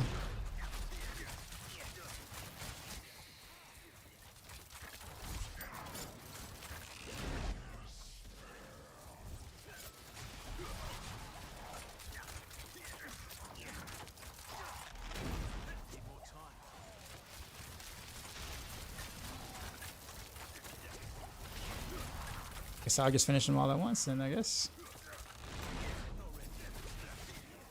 Not what I want to do, but alright. I know you main rogue, but you play any other classes. He looked at Druid one time at the main menu. Does that count? I mean, I wouldn't even say I looked at Druid. I had to kind of move past it to get the rogue. So I guess you can count that. Maybe.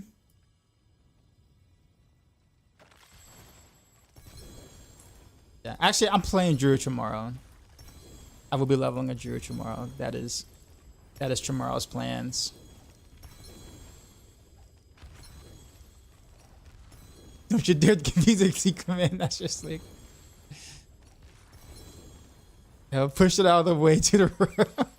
Pretty much. Yeah, honestly, I don't even know, like, I don't even know why, like, my campfire shows any other classes. Like, I'd probably pay for like an MTX just to show rogue on in the campfire class pick screen or whatever. I'd pay for more like rogue animations, actually. Like, just remove all the other classes and like have rogue do really cool things. Like showcase like some actions and some abilities and stuff. I'd pay $5 for that or something. Yeah, I didn't realize I actually had like -3. I didn't have 3 skill points into my Heartseeker. Like for real. Not that it was like a big damage like loss per se, but that, I mean, it's free damage. Obviously, I was wondering why I had all those extra points. So I'm just like, wait a minute, what? In your opinion, which of the classes the filthiest, most disgraceful, and dishonorable a person can play? Barbarian. Barb. Only thing is, I have nothing against Barb at all, but Barb is the opposite of everything I stand for in terms of a class.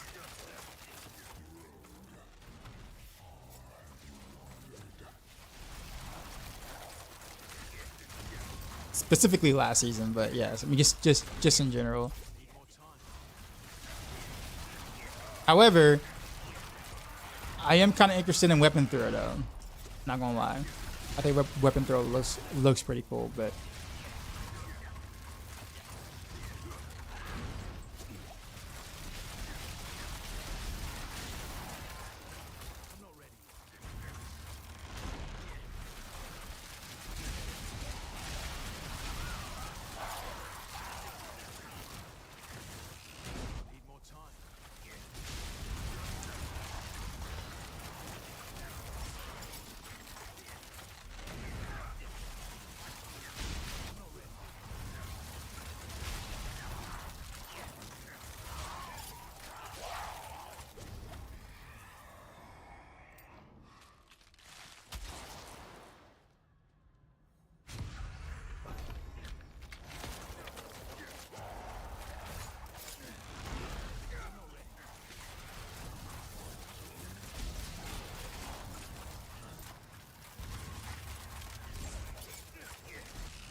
Resonant Circular on Laces.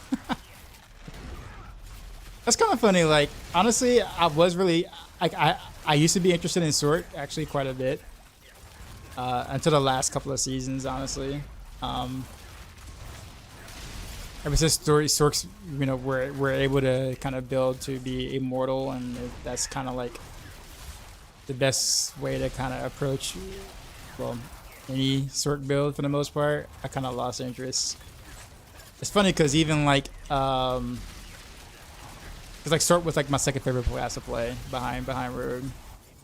But even like Lexi, who was like a wizard's D3 wizard, D4 Sork main for, you know, for a long time, and whatnot, has now switched to playing Rogue as his main. I thought I would never see him to, you know, see the day that he comes over from not playing Sork or a wizard or a magical class or whatever.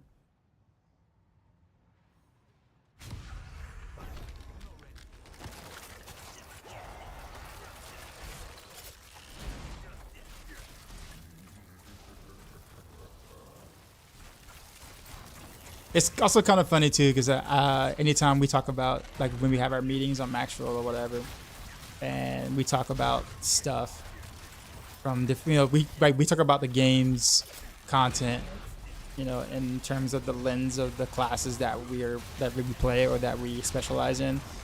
And like North Wars, like, I don't understand the issues you guys are having. Like, I don't know what Desecrator actually does because I play Sork, so. That's what he says. He's like, I can't really tell you anything about that or whatnot. And it's just, he was saying that last season too about something with piss or whatever. He's like, yeah, I don't know what y'all talking about because I play Sork, so we don't have any of those issues over here.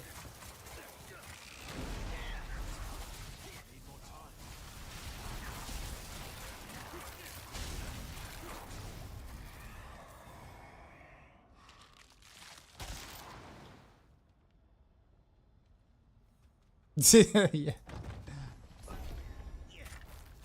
Yeah, it feels good. I'm sure it does. I think it would feel good initially, but I would. It'll take me about maybe 2 or 3 days before I'm like moving on to something different. Because if there's no like resistance, then yeah, I think that's kind of the reason why, like, I don't think I have much of interest playing Sword this season, even though I want to, but I don't want to build around being immortal. But that's the class, so, and like the glassiest way to play is being immortal, so it's kind of like a weird thing. Like, I don't mind playing glassy, you know, if it means I have to kind of work for more damage. It's like, okay, cool, like, you know, sure, I do more damage, but I'm also like paper thin. You know, how do I make that happen? Okay, well, I do this, I do that, but like if the glassiest option is being immortal, is like, you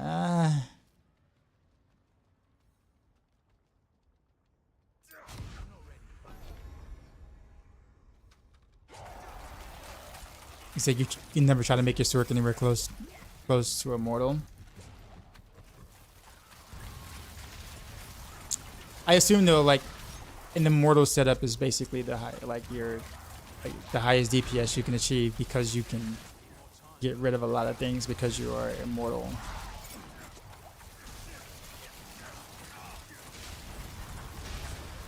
All right, pig. You have a good one.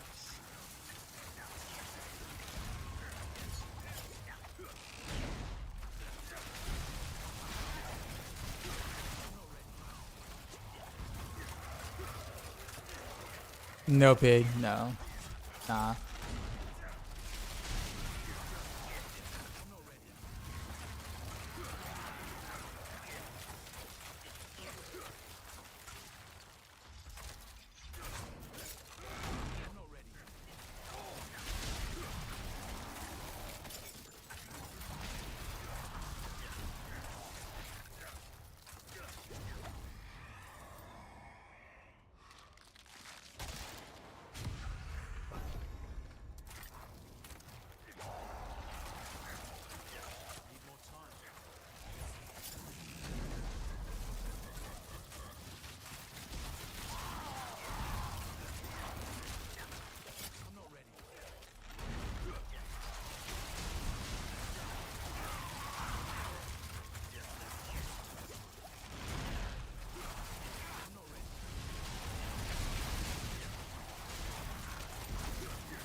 That's so satisfying.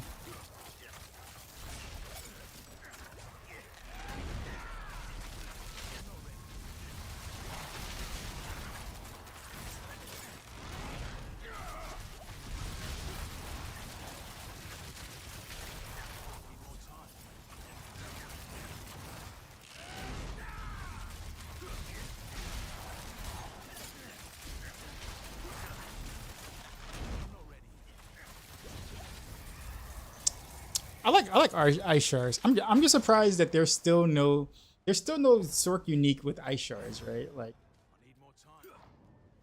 and the aspect is, well, ass at that's the best way I can put it.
Yeah, I'm just saying, like, I think that because when I played some ice shards last season, I was kind of feeling that way. I was like, I really liked ice shards, but like there's like no support for it.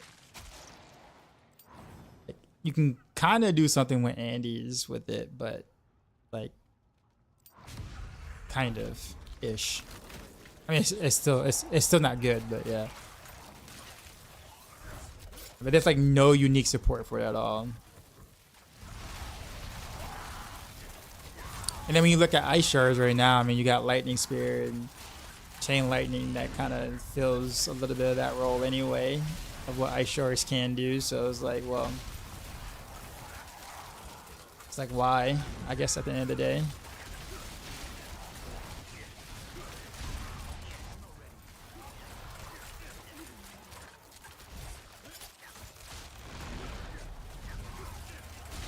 Senpai, what's going on?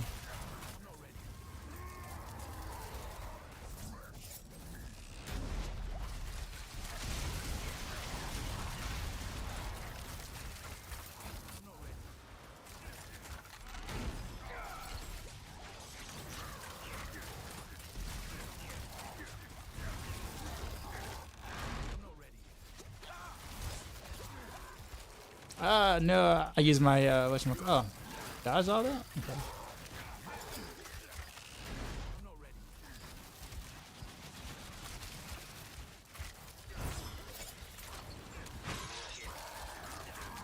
No potions left. Oof. I almost have him stunned too. I staggered. Is that you just woke up?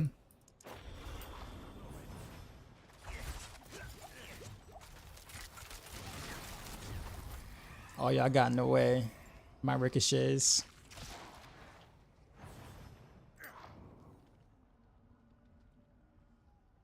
Son.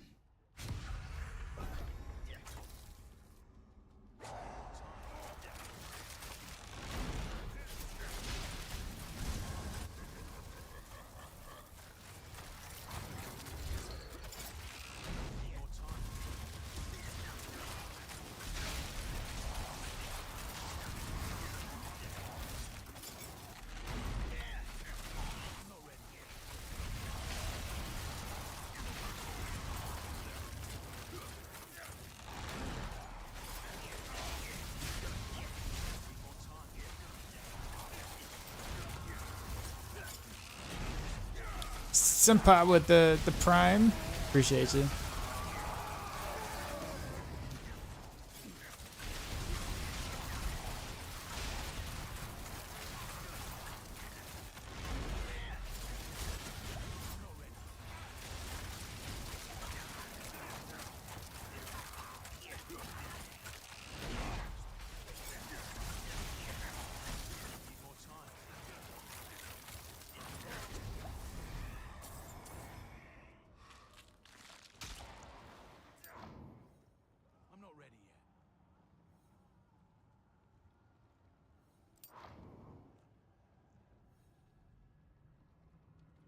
Sure.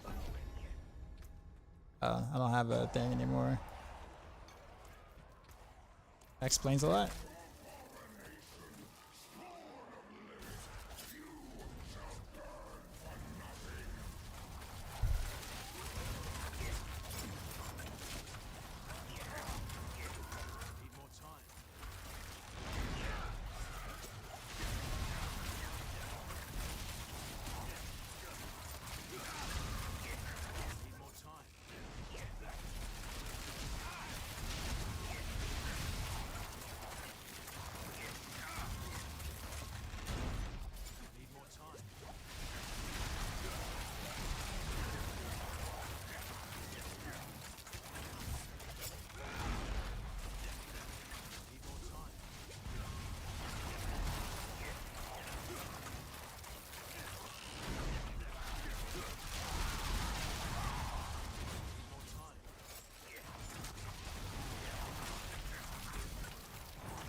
But yeah, like I said before, with like Ice Shard, it just gets overshadowed by the other skills that are also like much better single target, and like the only really thing that, that's the only thing, but mainly the draw for Ice Shards has been single target.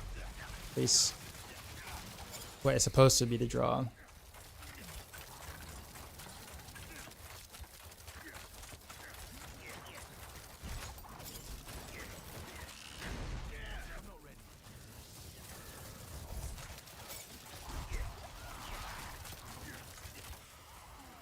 Wow, okay.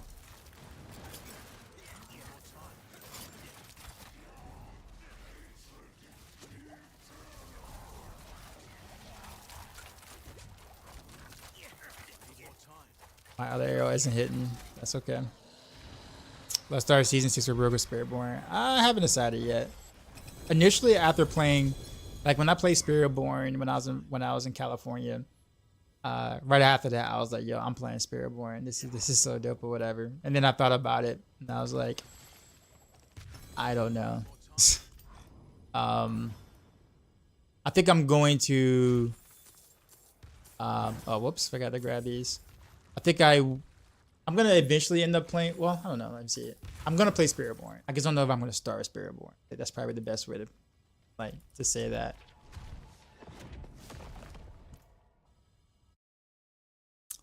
So I don't really know what to do.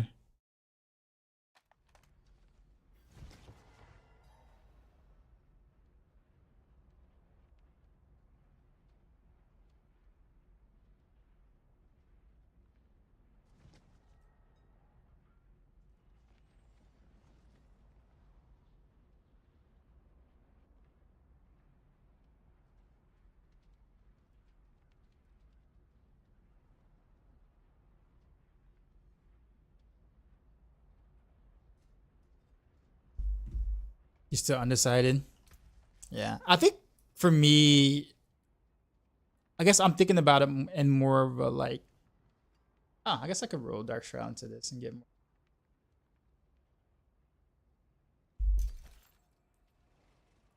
It'd be nice actually to get a better Dark Shroud chest, but I think I'm doing just fine without.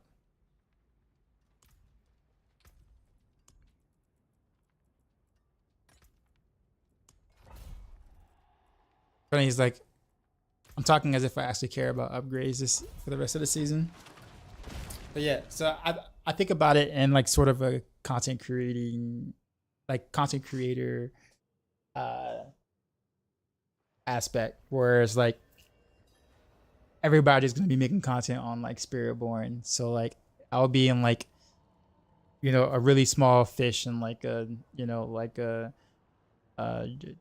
you know, the Atlantic Ocean, Pacific Ocean type ordeal. Chances of like anything that I do getting seen is like very, very small. Granted, I might come at it from like a different angle than some, just because I really like Eagle, and Eagle is probably not like the most sought after spirit per se. unless it's OP. Like if it just becomes OP, and then everybody's gonna play Eagle. But if I start with Rogue, people know me for Rogue, and so people will be looking for Rogue in general.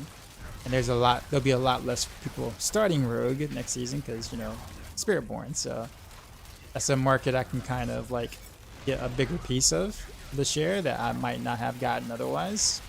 It's because there'll be less, you know, people making content for Rogue, at least for the first month or whatever. So there is that. But there's always that opportunity or chance where since everyone's looking for a Spiritborn, that my video might actually go viral or my content might actually go viral, and then I pick up a lot of new faces or whatever. But so it's just kind of one of those things where it's I don't know. I don't really know what's best for my channel, I guess, going forward. I mean, I'll have fun either way, I guess, but you think there'll be fewer next season? Well, of course, there'll be fewer any class content creators next season because most of them are gonna be playing Spiritborn. So yeah.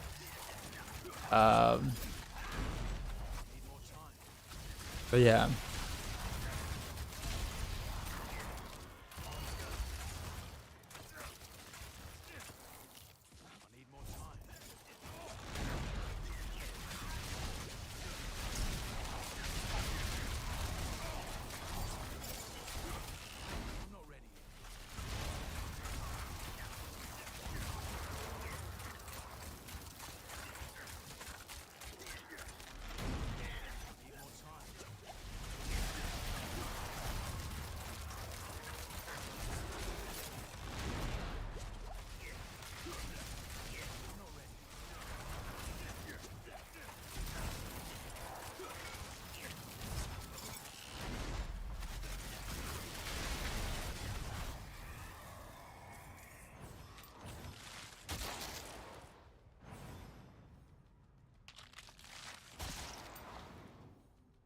I think that's smart. So I think you're right. Everyone's gonna be wanting to see Spiritborn content, so there's gonna be other streamers, content creators trying to fill it. Yeah, and I think there's just gonna be a saturation of that kind of content, right? So, so there'll be a lot of people that want to see it, but then there'll be a lot of creators that are creating, and you're fighting in the space of, you know, versus much larger creators, you know, that will also be covering that same thing.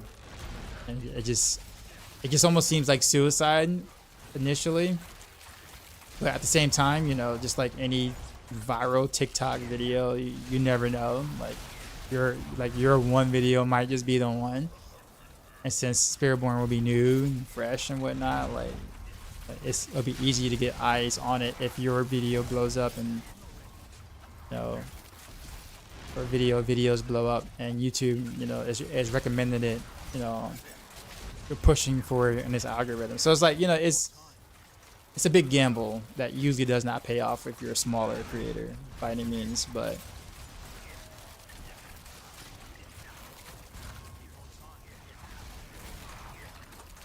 see, what would be messed up if Spiritborn becomes the most OP of all the classes?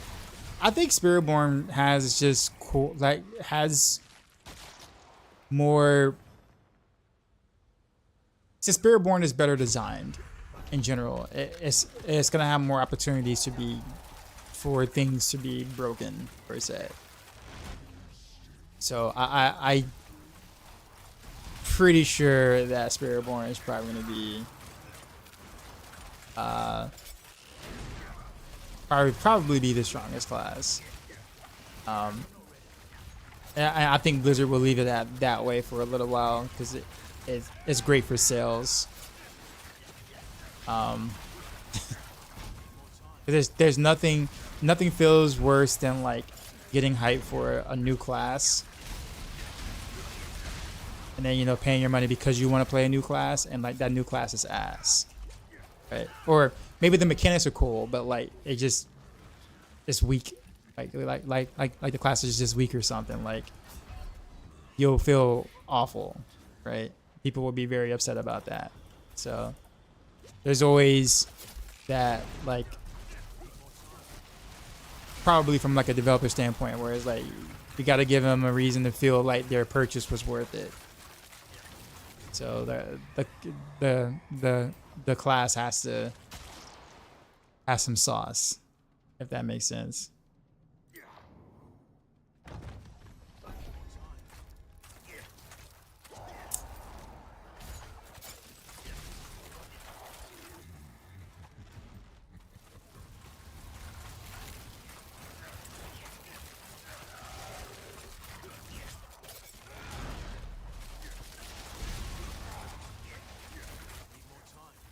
Vanilla, what's going on?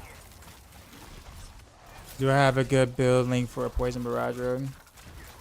Well, if you're talking about Andy's Barrage, then yeah, I mean the Maxroll guide for sure.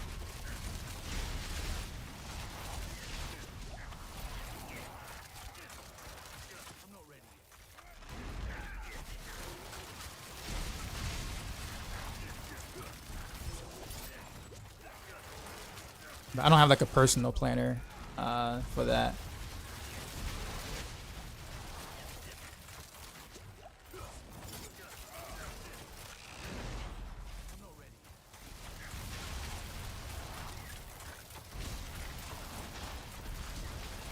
So you said you're really excited about spending Wind Rogue. I hope it does okay. Honestly, I hope it does okay. It really needs a buff in terms of like the actual skill damage itself needs a buff. But you wouldn't really know that because of how well it's performing with Victimize in the PTR. But the unfortunate part is that there's a lot of bugs associated with Dance of Knives. And even with the bugs, if it wasn't for Victimize carrying, it would be a pretty subpar skill. So I do hope that like when they do fix maybe half the bugs on Dance of Knives, that they consider bumping, increasing the base damage of Victimize or something. Not Victimize, sorry, Dance of Knives.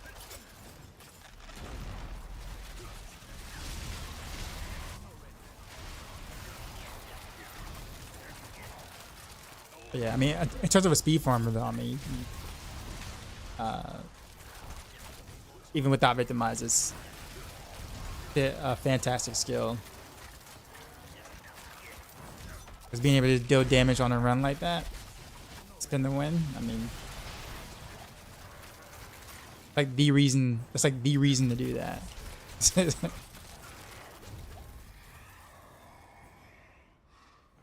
So there's a few floating around. Yeah, I would probably just I'd go with the Maxroll one.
All right, Vanilla. Yeah, you're welcome. Drain health. Nah. But I guess the thing is, Senpai, is that the way that Dance of Knives right now is, at least from PTR, you have to push a bunch of buttons to get the most out of it. Like you have to spam Dance of Knives, spam tap, because you gain considerable amount of more knives if you do that. So that's partially what I'm saying. Like, that's obviously not gonna make it because people don't want to play that way for sure. Or be forced to feel like you have to spam tap it for more damage. Personally, for me, I don't mind. I don't mind pushing buttons. I'm totally fine with that. But I guarantee you, like 99% of players are not. And I totally understand for a build like that, you just kind of want to chill and spin.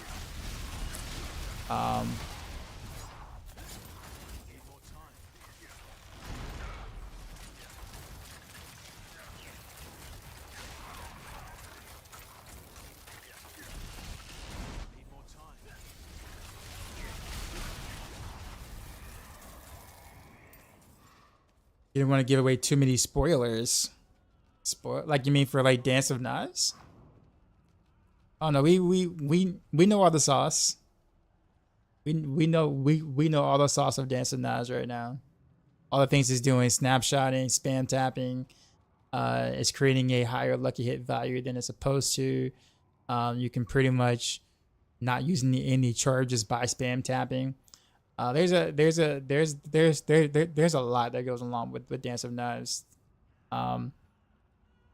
And I will say that the majority of that is not making it past a PTR. Like, at all. Most of those are bug related stuff that just won't make it.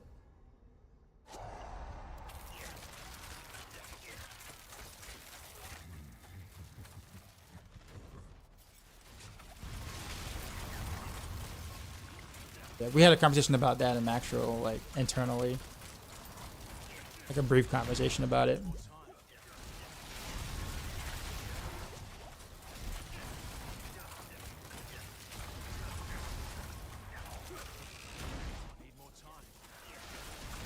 Bugs are also content. They are, but I think for me though, like I get real careful about making like PTR content because, and like I get why it's done, obviously, right? I get why, but like too many times I've seen or heard people that who don't keep up with Diablo a lot that might come across a video of a build that only existed in the PTR, and then they actually try to build it in the next season and it doesn't exist anymore, and then they get mad at the original authors or the people who put out those videos about said build. It's like, yo, I was gonna try your build that I saw you do in the season 6 PTR or whatever, but I'm having troubles with it. Why isn't it working anymore? And it's like, oh yeah, well they fixed that, they nerfed that, the bugs or whatever no longer work, and they removed this. And it's like the people who might be following that might have bookmarked that video don't know that because they're not following all the time, right? They're not keeping up with every update of D4. So it ends up being unintentionally misleading at the end of the day for the people who are for some people who might be browsing or watching. You know, whereas as a content creator is just putting out content. It's just like, oh, I'm just showing you, hey, this is what we're doing in PTR, right? So, you know, innocent, right? But it ends up being like people are like talking about, oh yeah, this is gonna be the build I'm gonna play in season 6, or this can be the thing I'm gonna do or whatever. And it's like, bro, none of that's gonna make it in the PTR. Or from PTR. I'll say none of it, but a chunk of it isn't gonna, you know, survive this stuff. So I just don't like putting out things that like I know are like really bugged, that I know isn't gonna make it, because then I don't want to give people the hype that, oh, you know, I'm gonna go this route and do this thing, and I know it ain't gonna exist. That's all. Now, of course, once the season start, and if all those bugs are present, like going into the season, then that's a different story. Because I mean, that's at that point it's live. It's like, okay, well, they're there, might as well, you know, use whatever. But like in PTRs, like, you know, there's a bunch of things that are just not going to work correctly.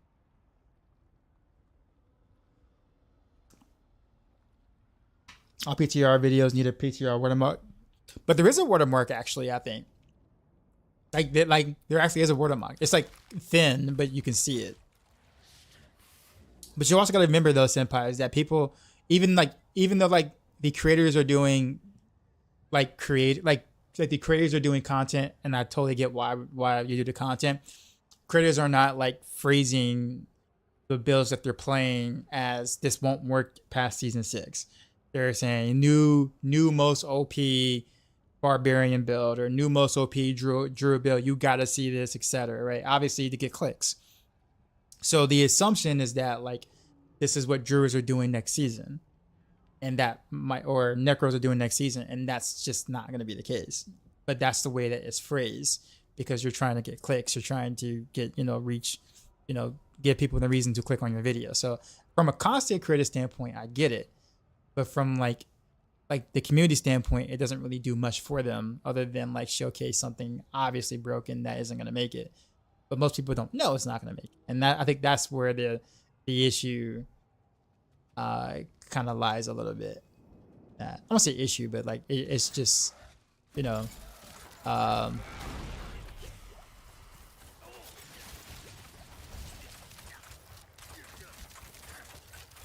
wow, okay, that was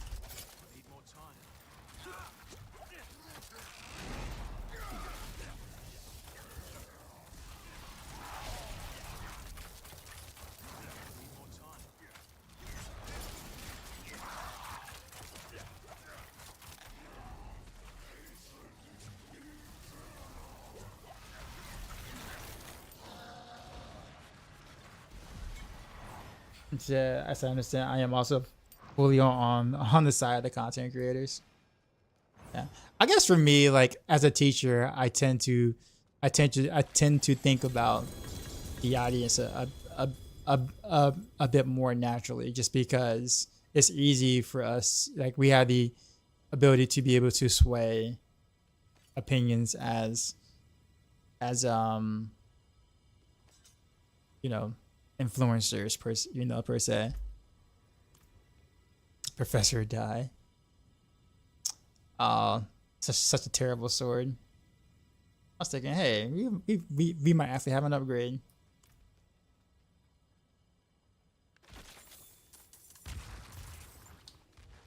So I guess that's the reason why I don't do that. That's the reason why I don't tend to do PTR or too much PTR related content.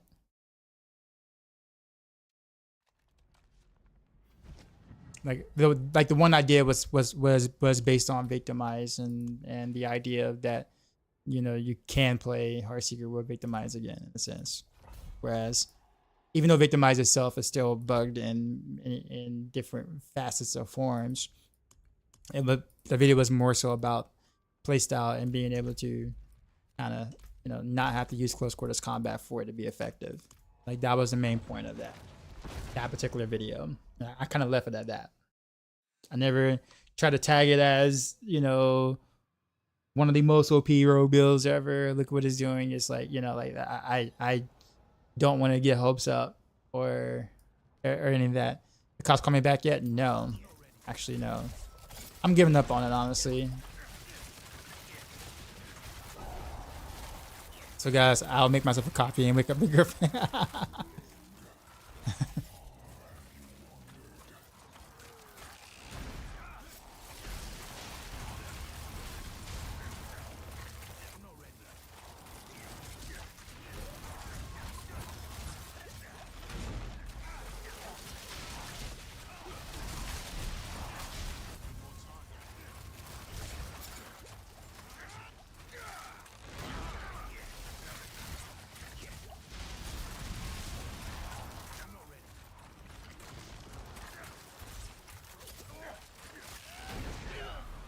Oh, that was a bad decision.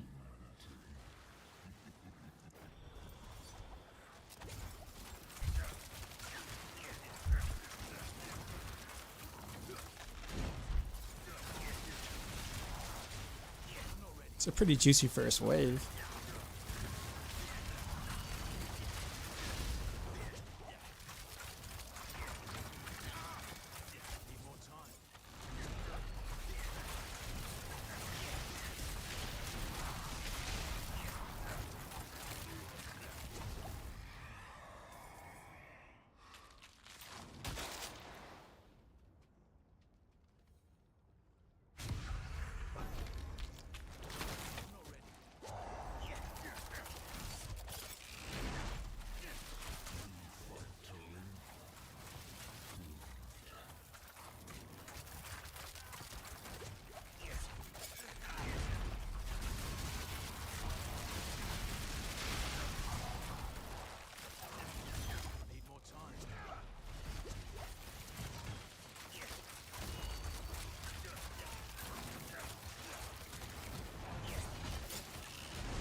Spoiler, what's up, man? Tomorrow, bro. Tomorrow's the day.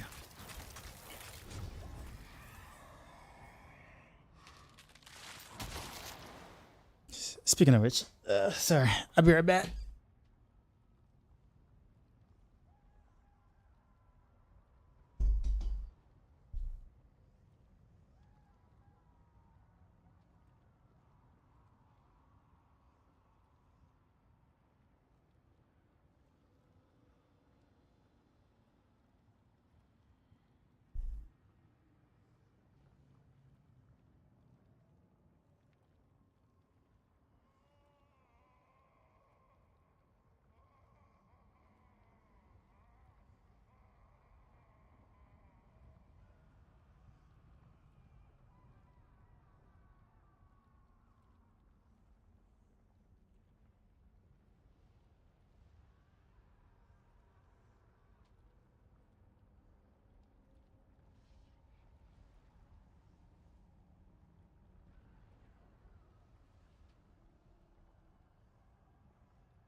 Okay.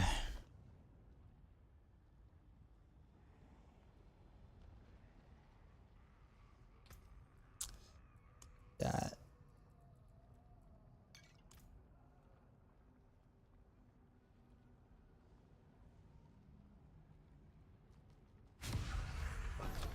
Oh, these are bad.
Good.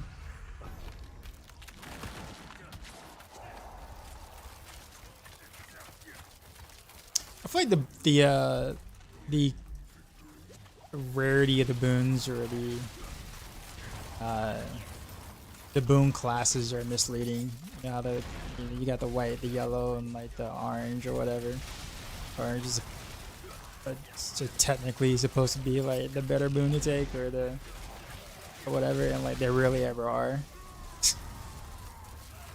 Even most yellow boons aren't really worth taking.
shouldn't have stopped attacking.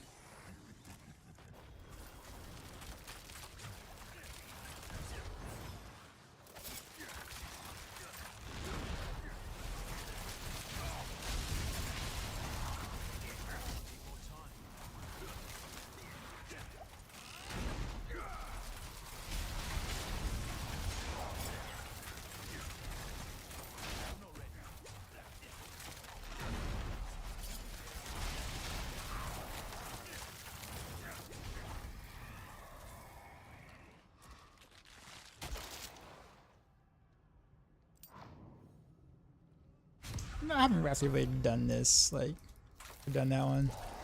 I feel like that's always a bad boon on the road.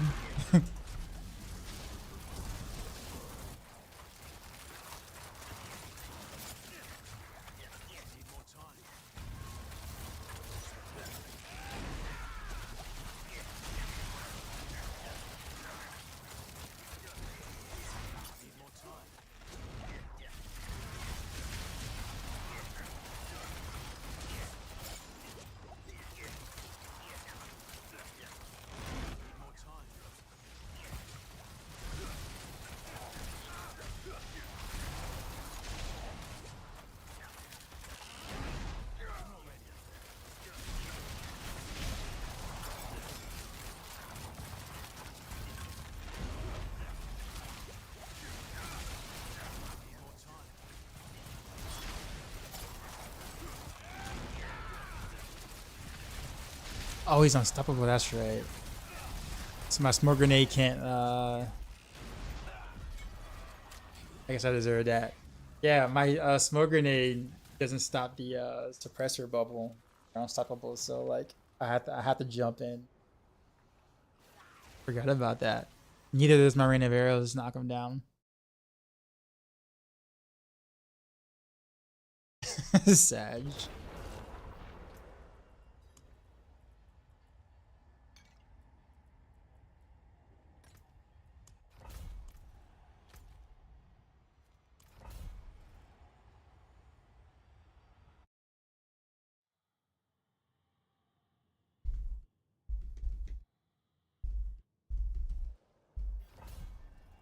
I think this will be my last run now.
There we go.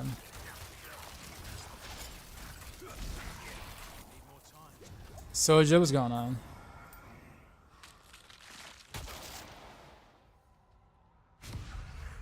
Not doing anything much, just enjoying some Hordes. One of my favorite builds to play.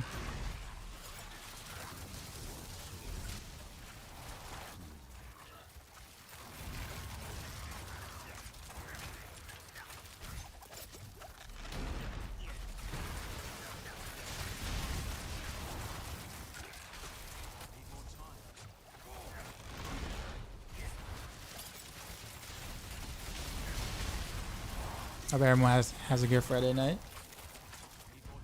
Thanks, thanks.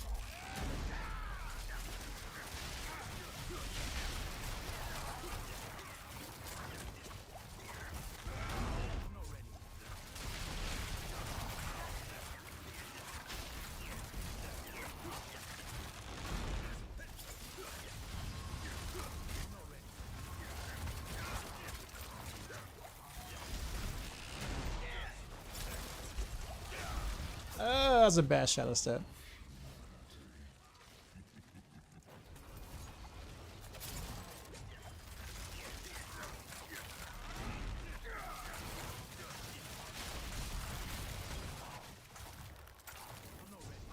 What am I working on this current build? Nothing. Legit nothing. I'm honestly just playing just to be playing. Killing things just to be killing things. Just enjoying the build, that's it. I legit don't really have anything. I'm not looking for anything. If an upgrade drops, sure, but like I'm not looking for one. This is not a hardcore build. Well, I'm not using Tyrio's Might, so I figured that would have given you an idea of I'm not playing hardcore. I mean, you can build a tanky, and I just don't. I'm a glass cannon player, but if I was playing hardcore, obviously I'd be doing Tyrio's Might and Doombringer, but yeah. Any build can pretty much be made into a hardcore build. You just go a more tankier route.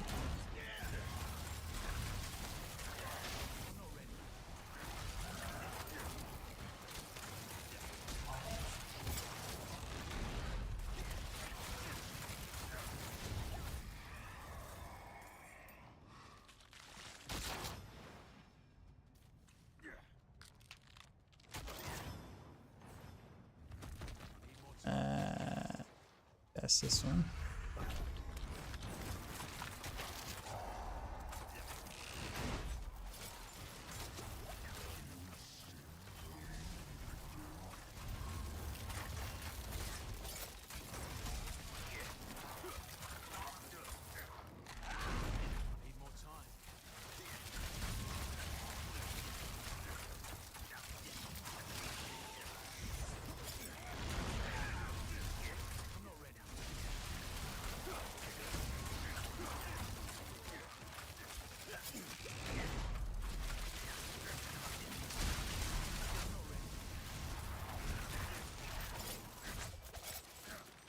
Oof. That was a bad evade.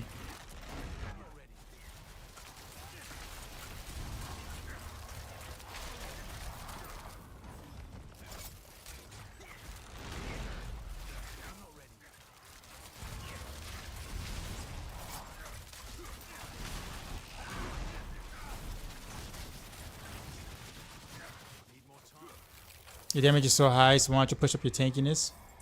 Well, I mean, I've only died once in this thing. I mean, do you feel like? I'll put it this way. I'll probably explain because you probably haven't read my description of my stream yet, and that's okay. Especially if you're on mobile, you're probably not going to see it. The way I play is I like to try to outscale the content. So if I die because I made a mistake, I'd rather just go get good, right? Play better. My first instinct isn't to go, oh well, I'm gonna put on a Doombringer so that I can survive that attack. But if it's an attack that I can avoid because I made a mistake, then I'm just gonna play better. So, like, I find that more fun because I used to play competitively like back in the day. Like I was a professional player, like esports player. So like that's the philosophy we've always had. In gaming in general, but so that's just the way I like to do it. So like I'd rather just go for as much damage as I possibly can and just play better. Now of course if I was playing hardcore, obviously you don't really get the I won't say luxury of that. You can kind of somewhat do that, but you're obviously going to build more tankier because you don't want to lose your character. But in softcore, it doesn't matter if you die once or twice or whatever like that. That's fine. Like nothing happens. You die because you made a mistake, well then fix that mistake is my thought. But I could just take more damage, and that's fine. But I will kind of get bored if I get to a point where I just can't die because, well, I'm just too tanky. So yeah, like I kind of lose interest when I don't when I don't get punished for my mistakes, or I can't be punished for my mistakes, then I just kind of lose interest. Like I'm kind of like not interested anymore, because then at that point I'm not really challenged enough anymore. So I'm like, okay, well, I guess it's time to do something else.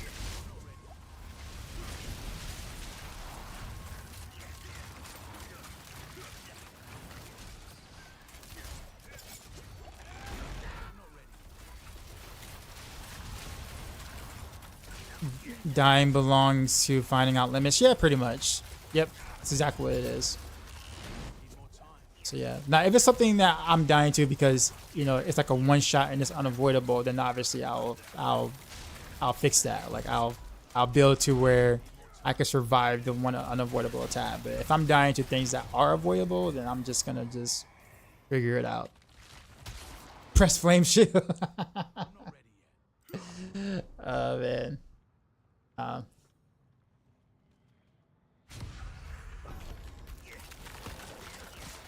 Do you think the devs will make good changes for season 6 after PTR? Well, yeah, yeah. I mean, the PTR is a old version of the game. I mean, the tuning and stuff like that is already quite a bit different before they even got our feedback. So, I mean, I have no reason to believe that a lot of things won't be different going into season 6. Just like every PTR so far. Like season 4 PTR was definitely different than season 4. And season 5 PTR was definitely different than season 5. And it's usually always been in a positive manner.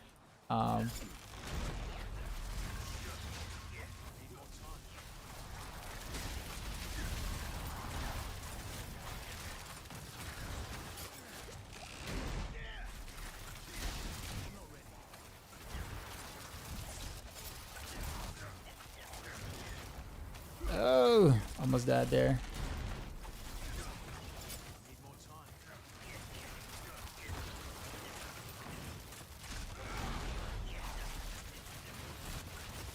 Kiwi, what's going on, man?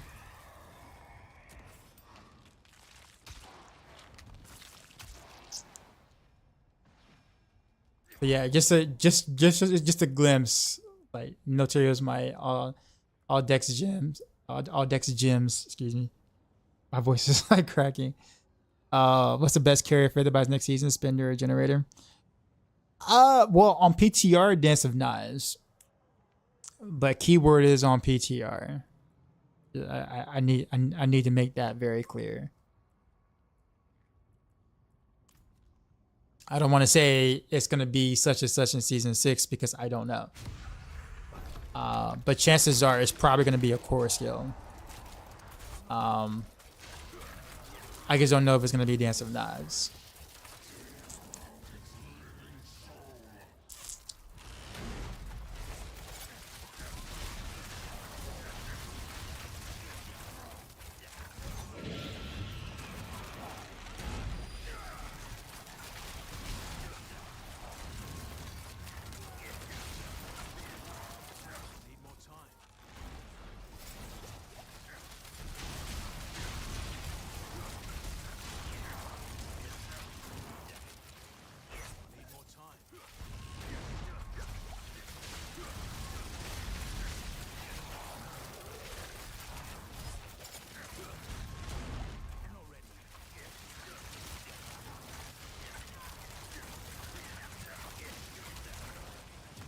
Oh no.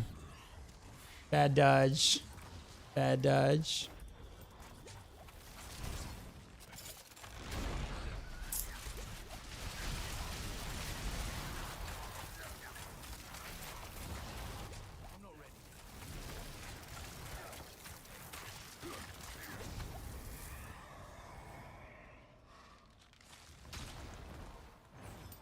There's time between rounds. Can I show you please my MTX?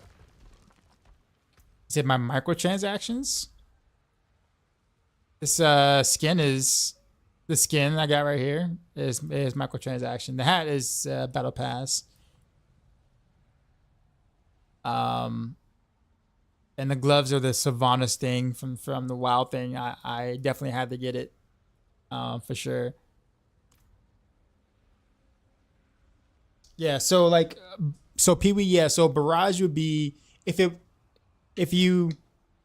don't account for Dance of Knives bugs, then Barrage would be the best carrier for Victimize. If all the Dance of Knives bugs stay, which I highly doubt it will, then Dance of Knives would be the best carrier for Victimize.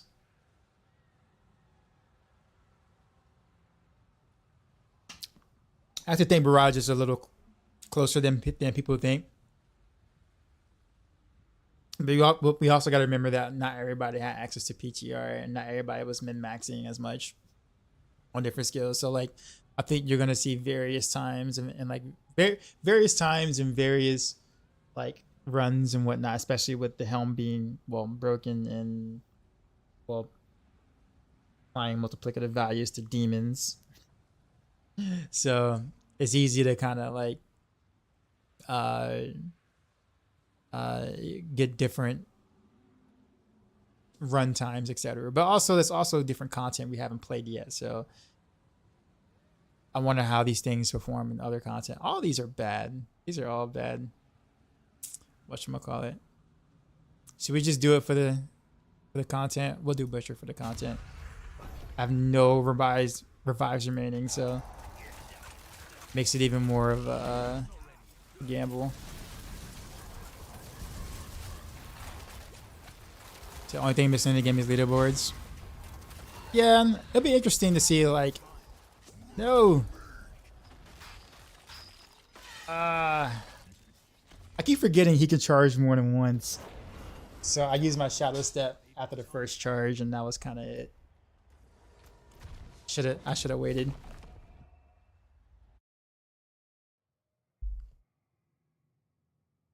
Hope they're rocking in October because in November there'll be PoE 2, and this is gonna be a banger.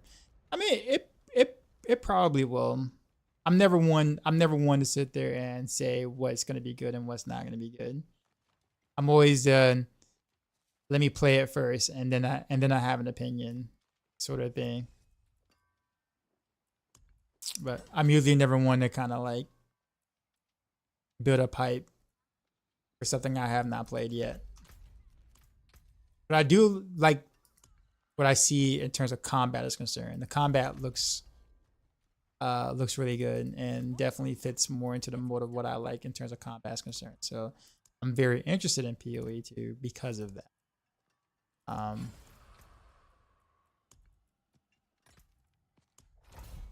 right, this is gonna be a last run. Yeah, in terms of leaderboards though, Pee Wee, I mean, I think it's. I'll put it this way: they already have a. They seemingly having a hard time with, a decent leaderboard system already for Gauntlet, let alone other type of content. You can't really do leaderboards for Pit at the moment, going into the expansion, because Pits is basically a progression type content. Like, it's not meant for pushing anymore. At least the new design for Pits or whatever. So that means you have to tag leaderboards onto what? Infernal Hordes maybe, which actually I guess that wouldn't be a terrible idea. If you can kind of make like an overrun system or whatever.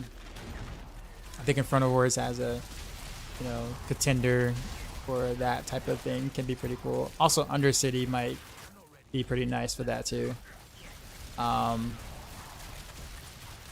don't know. I think it's just,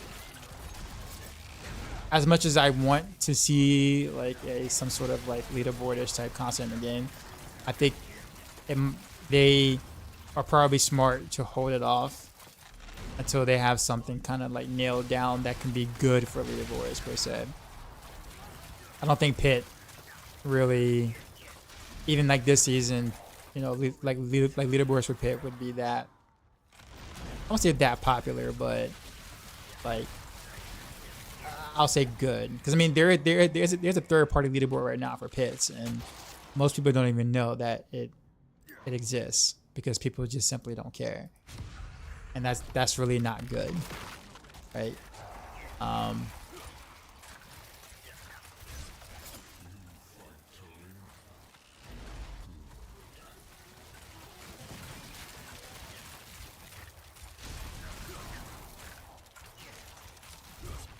So I guess for Blizzard, it's gonna have to be attached to something that they think that people are gonna care about. Because if you notice, no one cares about Gauntlet, and there's an entire leaderboard attached to that, and there's a lot of bugs with that too. And people just don't care, and I'm pretty sure they put in work for that, for something that most people are not even like, you know, bothering themselves with. So.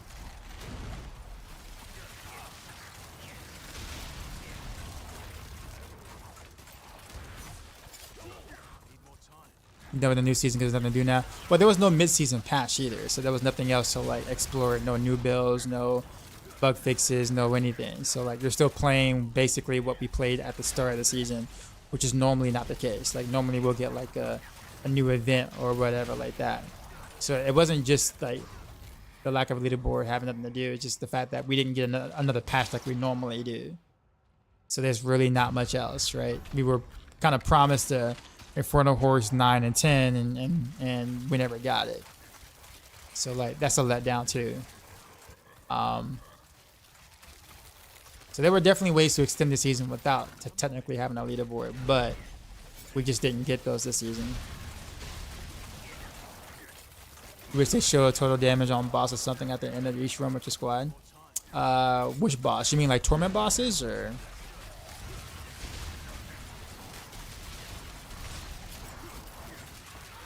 Or like world boss?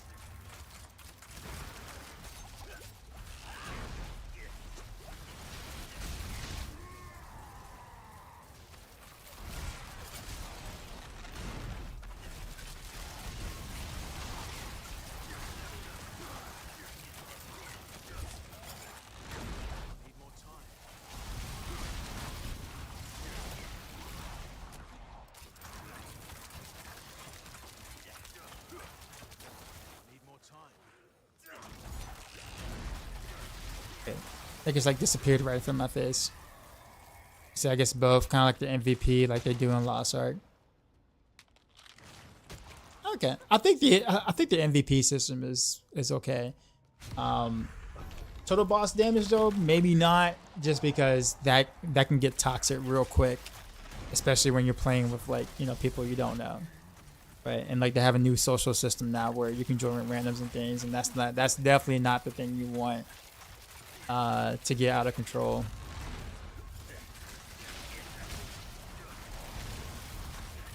That's why damage meters don't really exist much nowadays, unless it's like a third-party add-on in some games, because people, you know, people are people. I'll just put it that way.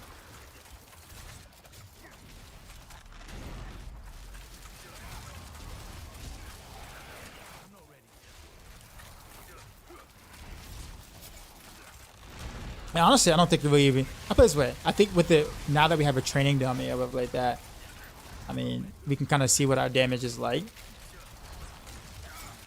So I mean, personally, we would kind of know the kind of damage we're dealing on a boss type thing, anyways, without the need of that. It's just more so of a. It just becomes more of a bragging right at that point. It's like you want to let everyone else know that you dealt the most damage, right?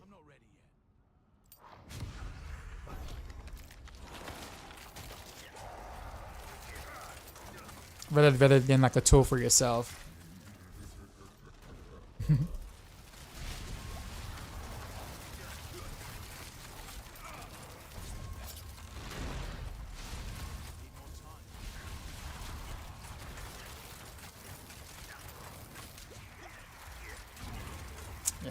Yeah, it just has the tendency to become toxic real quick, which is, I'm sure, why they tend to not too shy away from stuff like that. But I do think a good compromise is the MVP system, which is what Lost Ark had. It doesn't show you exactly what it was, but it kind of gives you an idea of, like, you know, who happened to be the, you know, the most valuable player in that party, in a sense, without actually showing you numbers.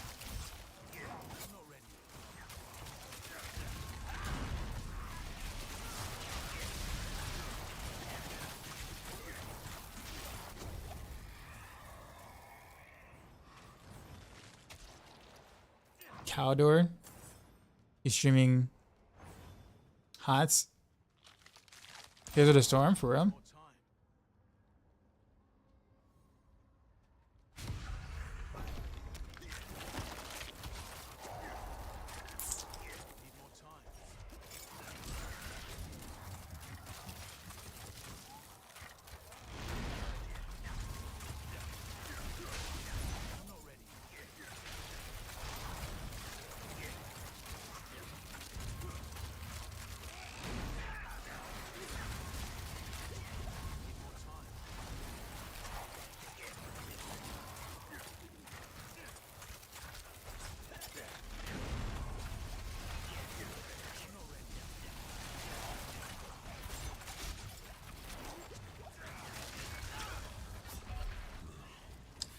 Oh, Desecrator killed me. I thought it was the archers behind that killed me.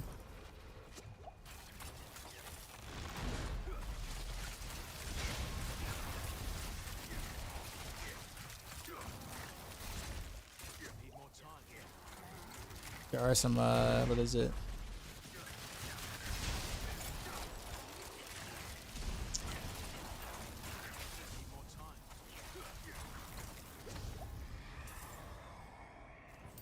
Yeah, I remember Caldor. Yeah. That's why I was surprised. I was just like, really? It's like, okay. I guess my thought is like, will my audience have any have any idea who that is? Maybe like 2 or 3 of us out of those who are watching the stream currently. So I might go over and watch for a little bit, but I don't know if I would raid though.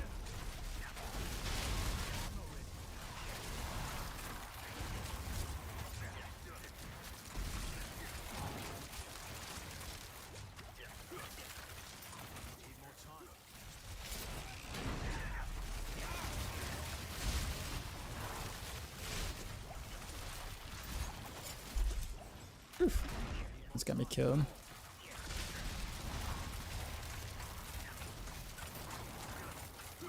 I'm actually surprised the game is still getting patches though. I've been reading some of the latest patch notes or whatever. Some balance changes in the recent.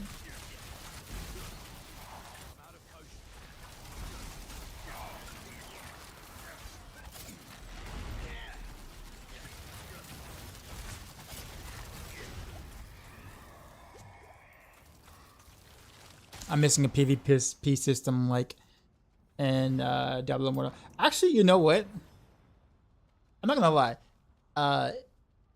If you remove the pay to win element of Diablo Immortal PvP, at least back then, it's different now, but back then, like it's actually a really good system. I actually really enjoyed the type of PvP that was in Immortal. Like a lot.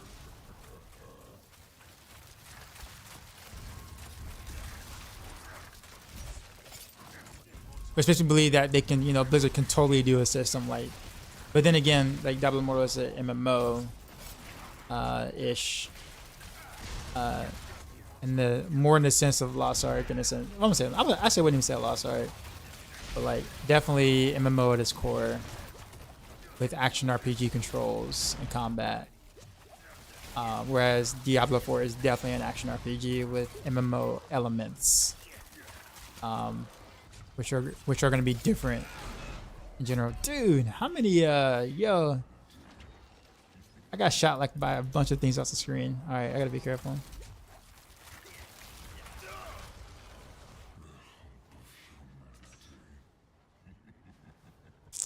So many ballistas. All right. We're gonna get one more in.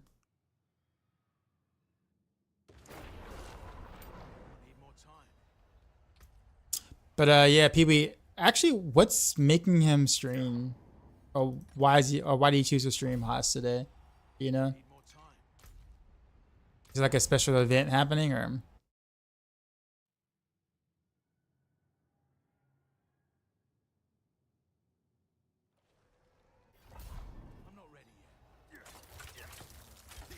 That's like the one scenario I think ballistas, if they spawn and I don't hear them in time, it is a big problem with my toughness. That is, I'll put it that way. If I hear them and I know where they're at, different story. But like if they spawn in a very hectic area and I didn't hear them.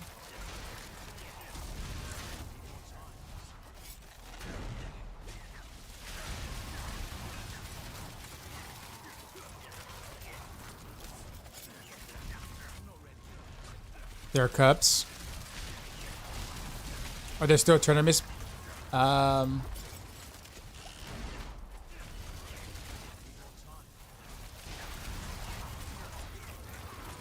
Okay. Interesting, because like I follow Cure. I know Cure used to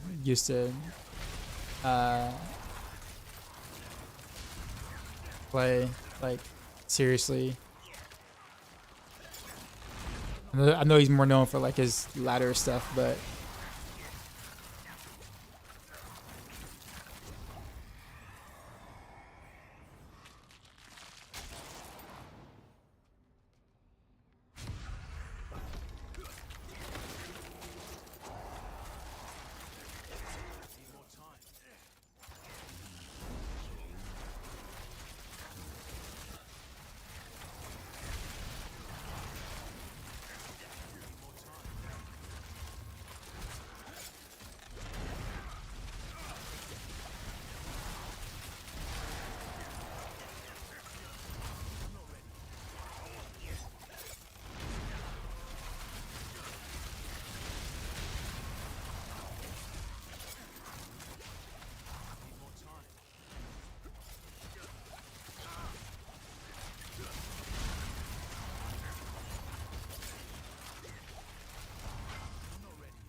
that was a lot of dodge in that one. That's where I was gonna die.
Eh.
No, the event went away. I got there too late.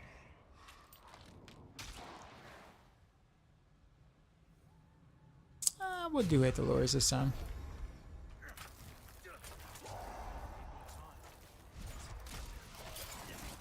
What up, Marina? What's going on?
I hate that. Hate the Lord.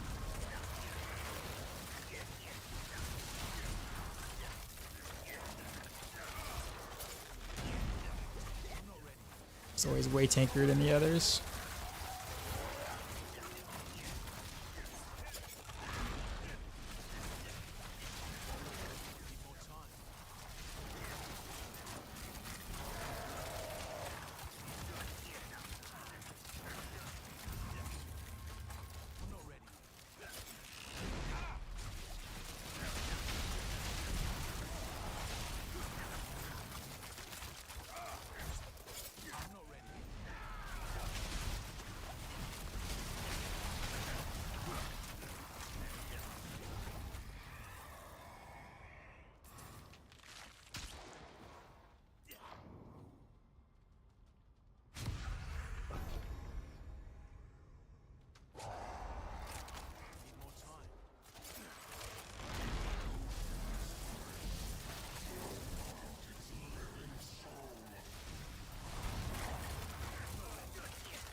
You got quite a few of those. Appreciate the follow.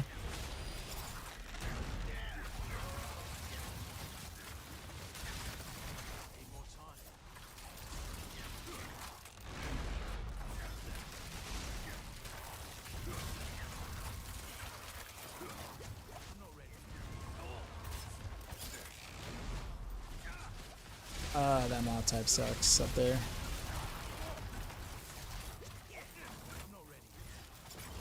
Why do I keep getting this Aether Lure?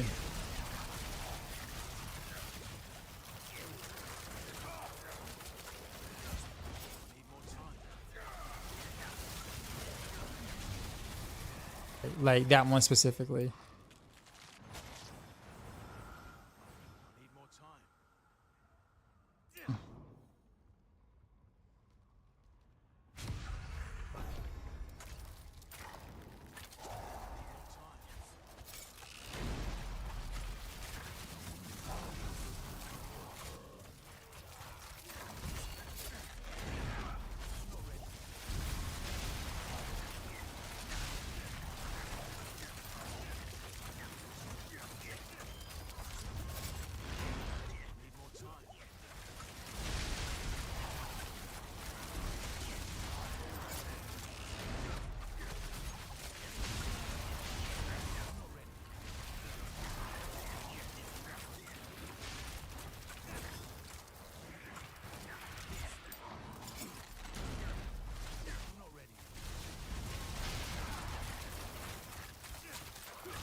Move. That's quick.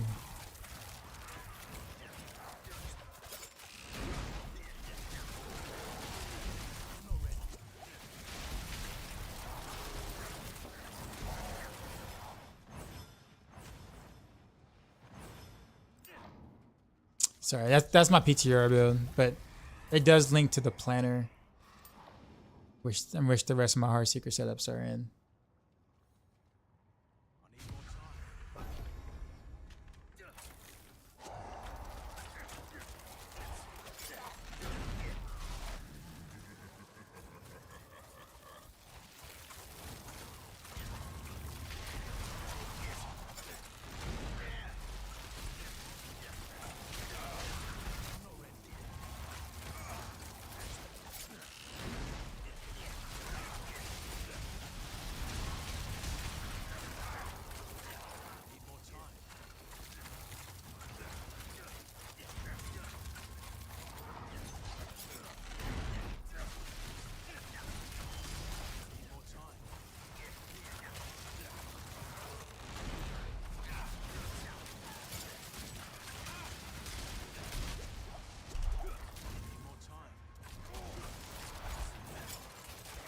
That was close.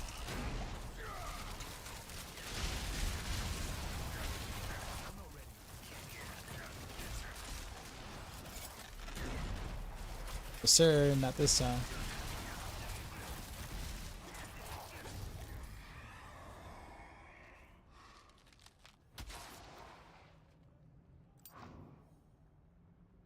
All these are awful. Okay. Guess we'll do this one.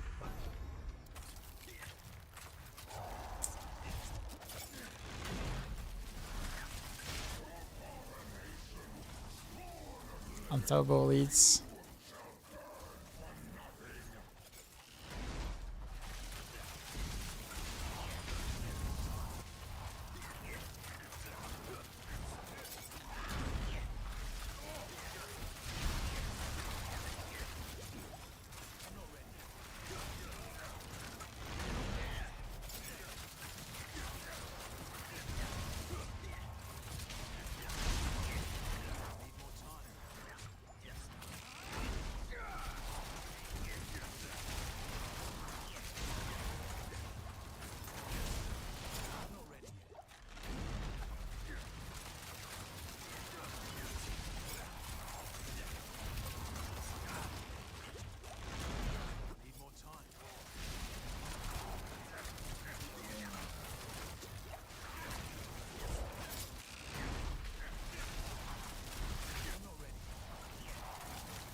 Oh, I probably dodged right into that.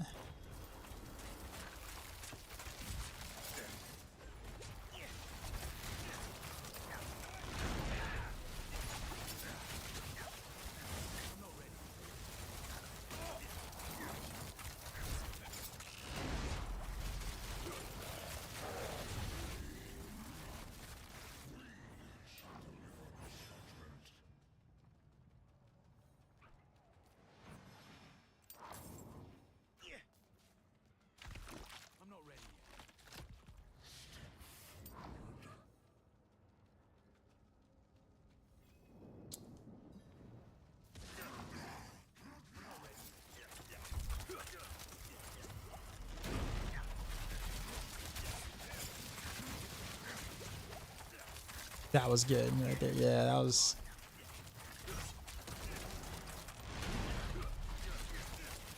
He's like next to the wall. Get away from the wall.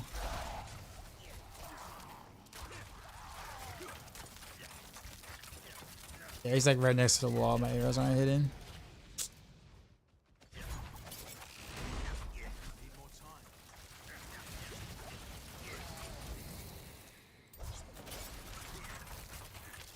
Why do you, oh, y'all just, I swear.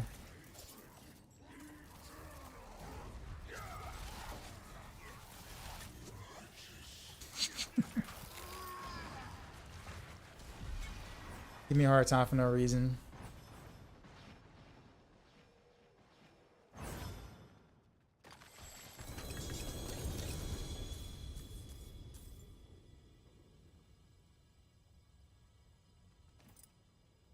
And amulet. 3 malice.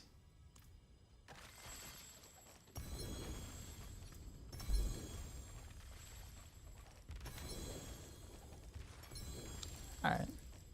Think I had my fun for the night. Just said I was gonna keep it short. I got a Maxroll meeting in the morning. Tomorrow we will put together the Druid. Still haven't decided what I'm gonna play yet though. I kept saying Windshare for a while. Now might be leaning towards Landslide. We'll see.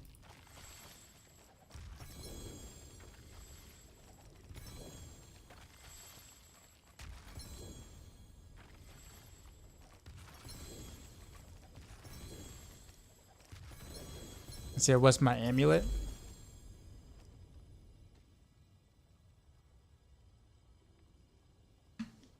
Dex percent isn't it's actually pretty good, but not the thing I would want, honestly.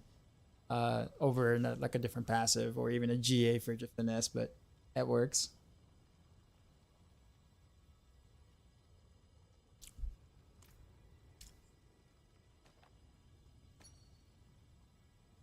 But I mean, definitely good enough.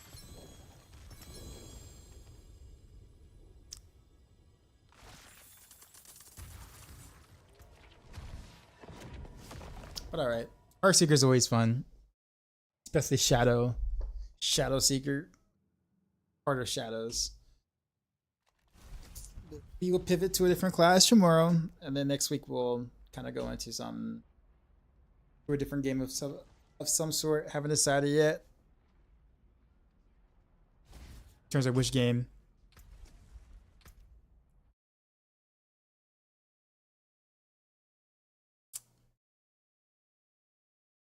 I'm looking for a GA Frigid, GA Dex for your perfect build. Yeah, I never like finish when it comes to amulets. I never actually finish any season with the correct amulet or the amulet I'm looking for. But those things are like nearly impossible because I don't really trade.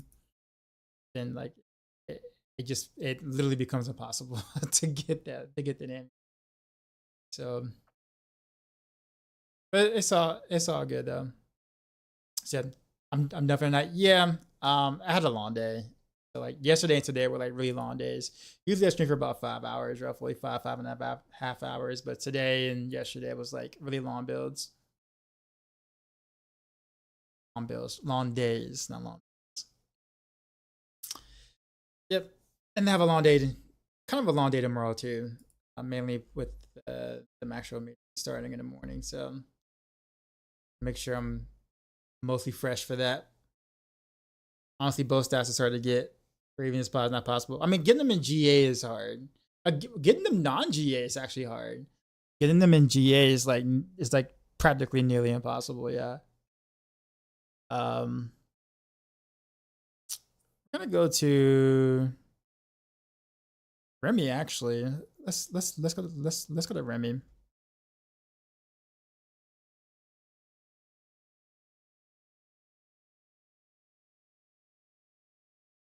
Remy Raquel.